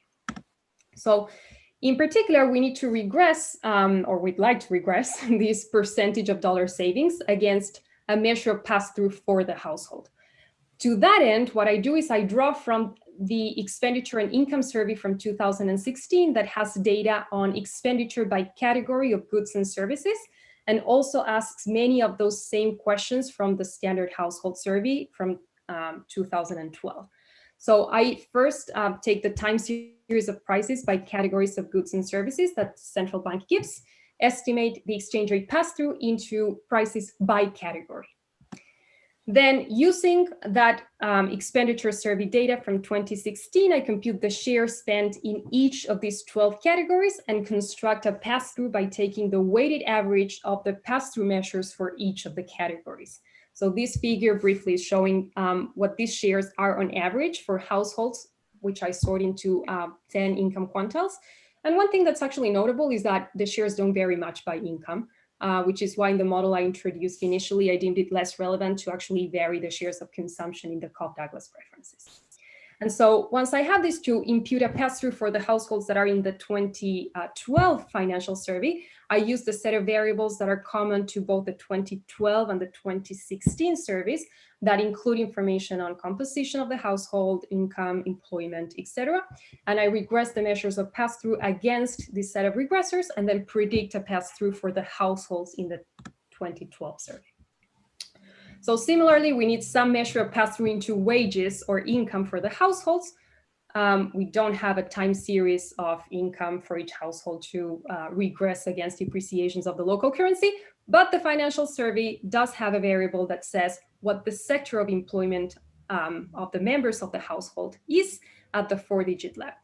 And the central bank gives me data on the time series of wage indices by sector. So similarly to what I did before, I first derive a pass-through of the exchange rate into wages by sector. Here, I depict measures for a broader set of categories. And we see that wages seem negatively correlated for most sectors with depreciations of the local currency. And then I impute the corresponding beta measure to a household based on the sector of employment of the members of those households that are employed in one of these sectors. About 74%, if I recall well, have at least one employed member for whom we can compute a pass-through into wages. Okay, so with this, we're able to regress a measure of theta for each household against a variable that measures the pass-through into prices for a typical consumption basket for a household, and a measure of pass-through into wages for those that are employed within the household. And once we account for those units that have at least one member employed and report some form of savings, we're left with a little more than 1,200 observations. I use two measures of theta. One only refers to percentage of dollar savings, and the other also includes euros. The signs of the coefficients point in the direction that the model will predict. Pass-through into prices impacts positively on the degree to which the household savings are dollarized. A negative coefficient on the pass-through into wages indicates that the household perceives an income that increases when the local currency depreciates, and that will tend to make the household want to save more in dollars. Caveat, it's not significant. The pass-through into prices appears to be significant, and so if we take the coefficient in particular and relate it to that coefficient on pass-through that was predicted by my model, that gamma minus 1 divided by gamma, that would suggest an implied risk aversion of 3.3, which is also consistent with the macro evidence that I was mentioning before. And so to conclude, financial dollarization emerges due to a synergy between highly risk-averse households who are negatively exposed to the dollar appreciation, and then less risk-averse firms who are positively or at least less negatively exposed. A micro-founding portfolio model is able to capture the main drivers of dollarization. That seems to be able to explain some of the variation across countries in Latin America, and also matches some evidence from household level data in Uruguay. Capital controls can increase the variance of UIP deviations, reinforcing those hedging motives for saving in dollars, which decreases the average risk premium of the peso and domestic dollarization. And then I have some interest in doing research in progress that pertains to the normative implications of this theory. So in particular, I want to look at the costs and benefits from allowing dollarization, flexible exchange rates, and how that interacts with the imposition of capital controls. And that was supposed to be a thank you, but it says appendix, but thank you. Very good, thank you. Okay, so we'll leave the stream open for people to ask questions. We have sort of no one now following up, so we can just sort of leave the stream open for people to talk, both with Giselle or with anybody else. I guess we'll just kind of leave it open. And then oh yeah, go ahead, Mike. Yeah. I was gonna so like I want like a simple story in my head. So I have a bunch of family in Argentina. I'm not Argentine, by the way, but long story. But so those guys, they're always worried about, you know, the government's going to screw everything up, and they do it. I mean, rightly so. So they're always trying to save in dollars all the time. And then if you talk to these guys, they'll say things like, when there's a big depreciation, you know, who gets, you know, who wins out is it's these guys. It's not that they win out, that there are these there are these wealthy guys out there in Argentina that they're willing to, issue the debt in dollars. And so that's basically like what your story is. That there's some there's the entrepreneurs, they're willing to buy the, or take the other side of the guys who want to hold the dollars in the country, right? Mhm. And then it's just those two motives that those things, that's why they want to dollarize, that they're okay with that. Is that the story, or? That's the main part of the story. I think that maybe your question is pointing to what about the institutional factors, Well, I mean, it's not, that's I definitely like understand, and I can relate to everything you just said. And I guess my point is those come through, those materialize in this model in those hedging reasons that the agents have for wanting to hold so stubbornly to the dollar in the case of the households. I'm not trying to endogenize why there is that negative correlation between their income and depreciations of the peso, the Argentinian peso against the dollar. And in trying to explain that, obviously, all these institutional factors matter a lot. But you got it right. Like in the sense of the idea is I'm trying to bring the attention to the fact that there's this very, very, very strong correlation between how much the Argentines want to save in dollars and whether firms within Argentina that are domestic firms, which might be hedged naturally against dollar fluctuations because they export, or they might not be. A lot of these economies, a lot of firms are taking on dollar debt just because it's cheaper, I mean, sometimes they say there's like backdoor ways that those companies are actually profiting off this stuff. So I mean, that's more of an institutional thing, but I don't know if that's true either. I don't even speak Spanish, but this is yeah, but it's kind of strange, like how I'm just like interpolating these stories that these guys tell me. But one interesting aspect about Argentina that recently somebody brought up, and it's true. Somebody was asking, but aren't people trying to find ways of hedging their income against that dollar depreciation, but maybe asking their employers, can you dollarize my salary? And it's actually what's happening. You're seeing that a lot of people, but they have to be employed, obviously, with firms that have some, they're multinationals or something of the sort, and they have the ability to, open bank accounts for these agents abroad. But those who can are actually doing that. Yeah.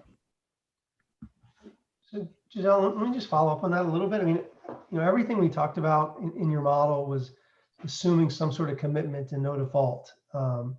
And so I worry a lot that, with a big devaluation, that one side of the market just can't pay and they're just going to default. And then that pushes you into like an entirely different portfolio. I remember these stories of people in Argentina buying cars instead of, putting money in the bank. And so, when you look at the whole portfolio, people are looking for hedges everywhere. And this seems like a very, I think it's all the mechanisms are right, clear. But I just wonder, for the really big shocks where you're really worried about not having your assets when your income is down, if there's some other asset that they're going into.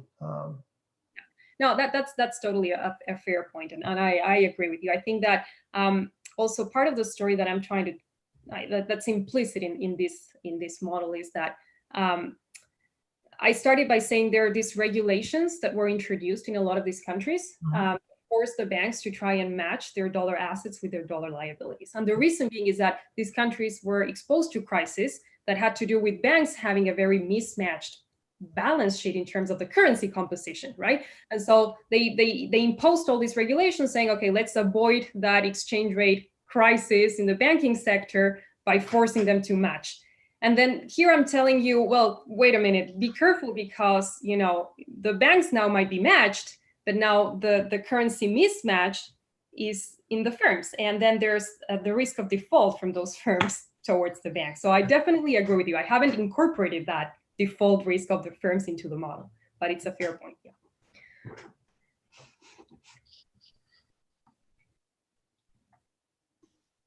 Great. Normally we'd be having a beer now. Oh, you haven't been drinking this whole time? That's why my screen goes dark every now and then. I don't know if you can hear my kids yelling in the basement underneath me.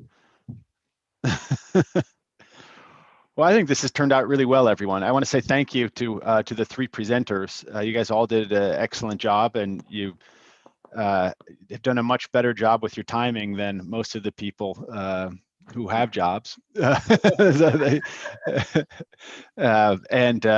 so and thank you for the audience too, and for the questions. I think we weren't sure what to expect doing something like this, but I think this worked out really well. And so I want to remind everybody that we'll be doing this again next month. Let's see, what's the date?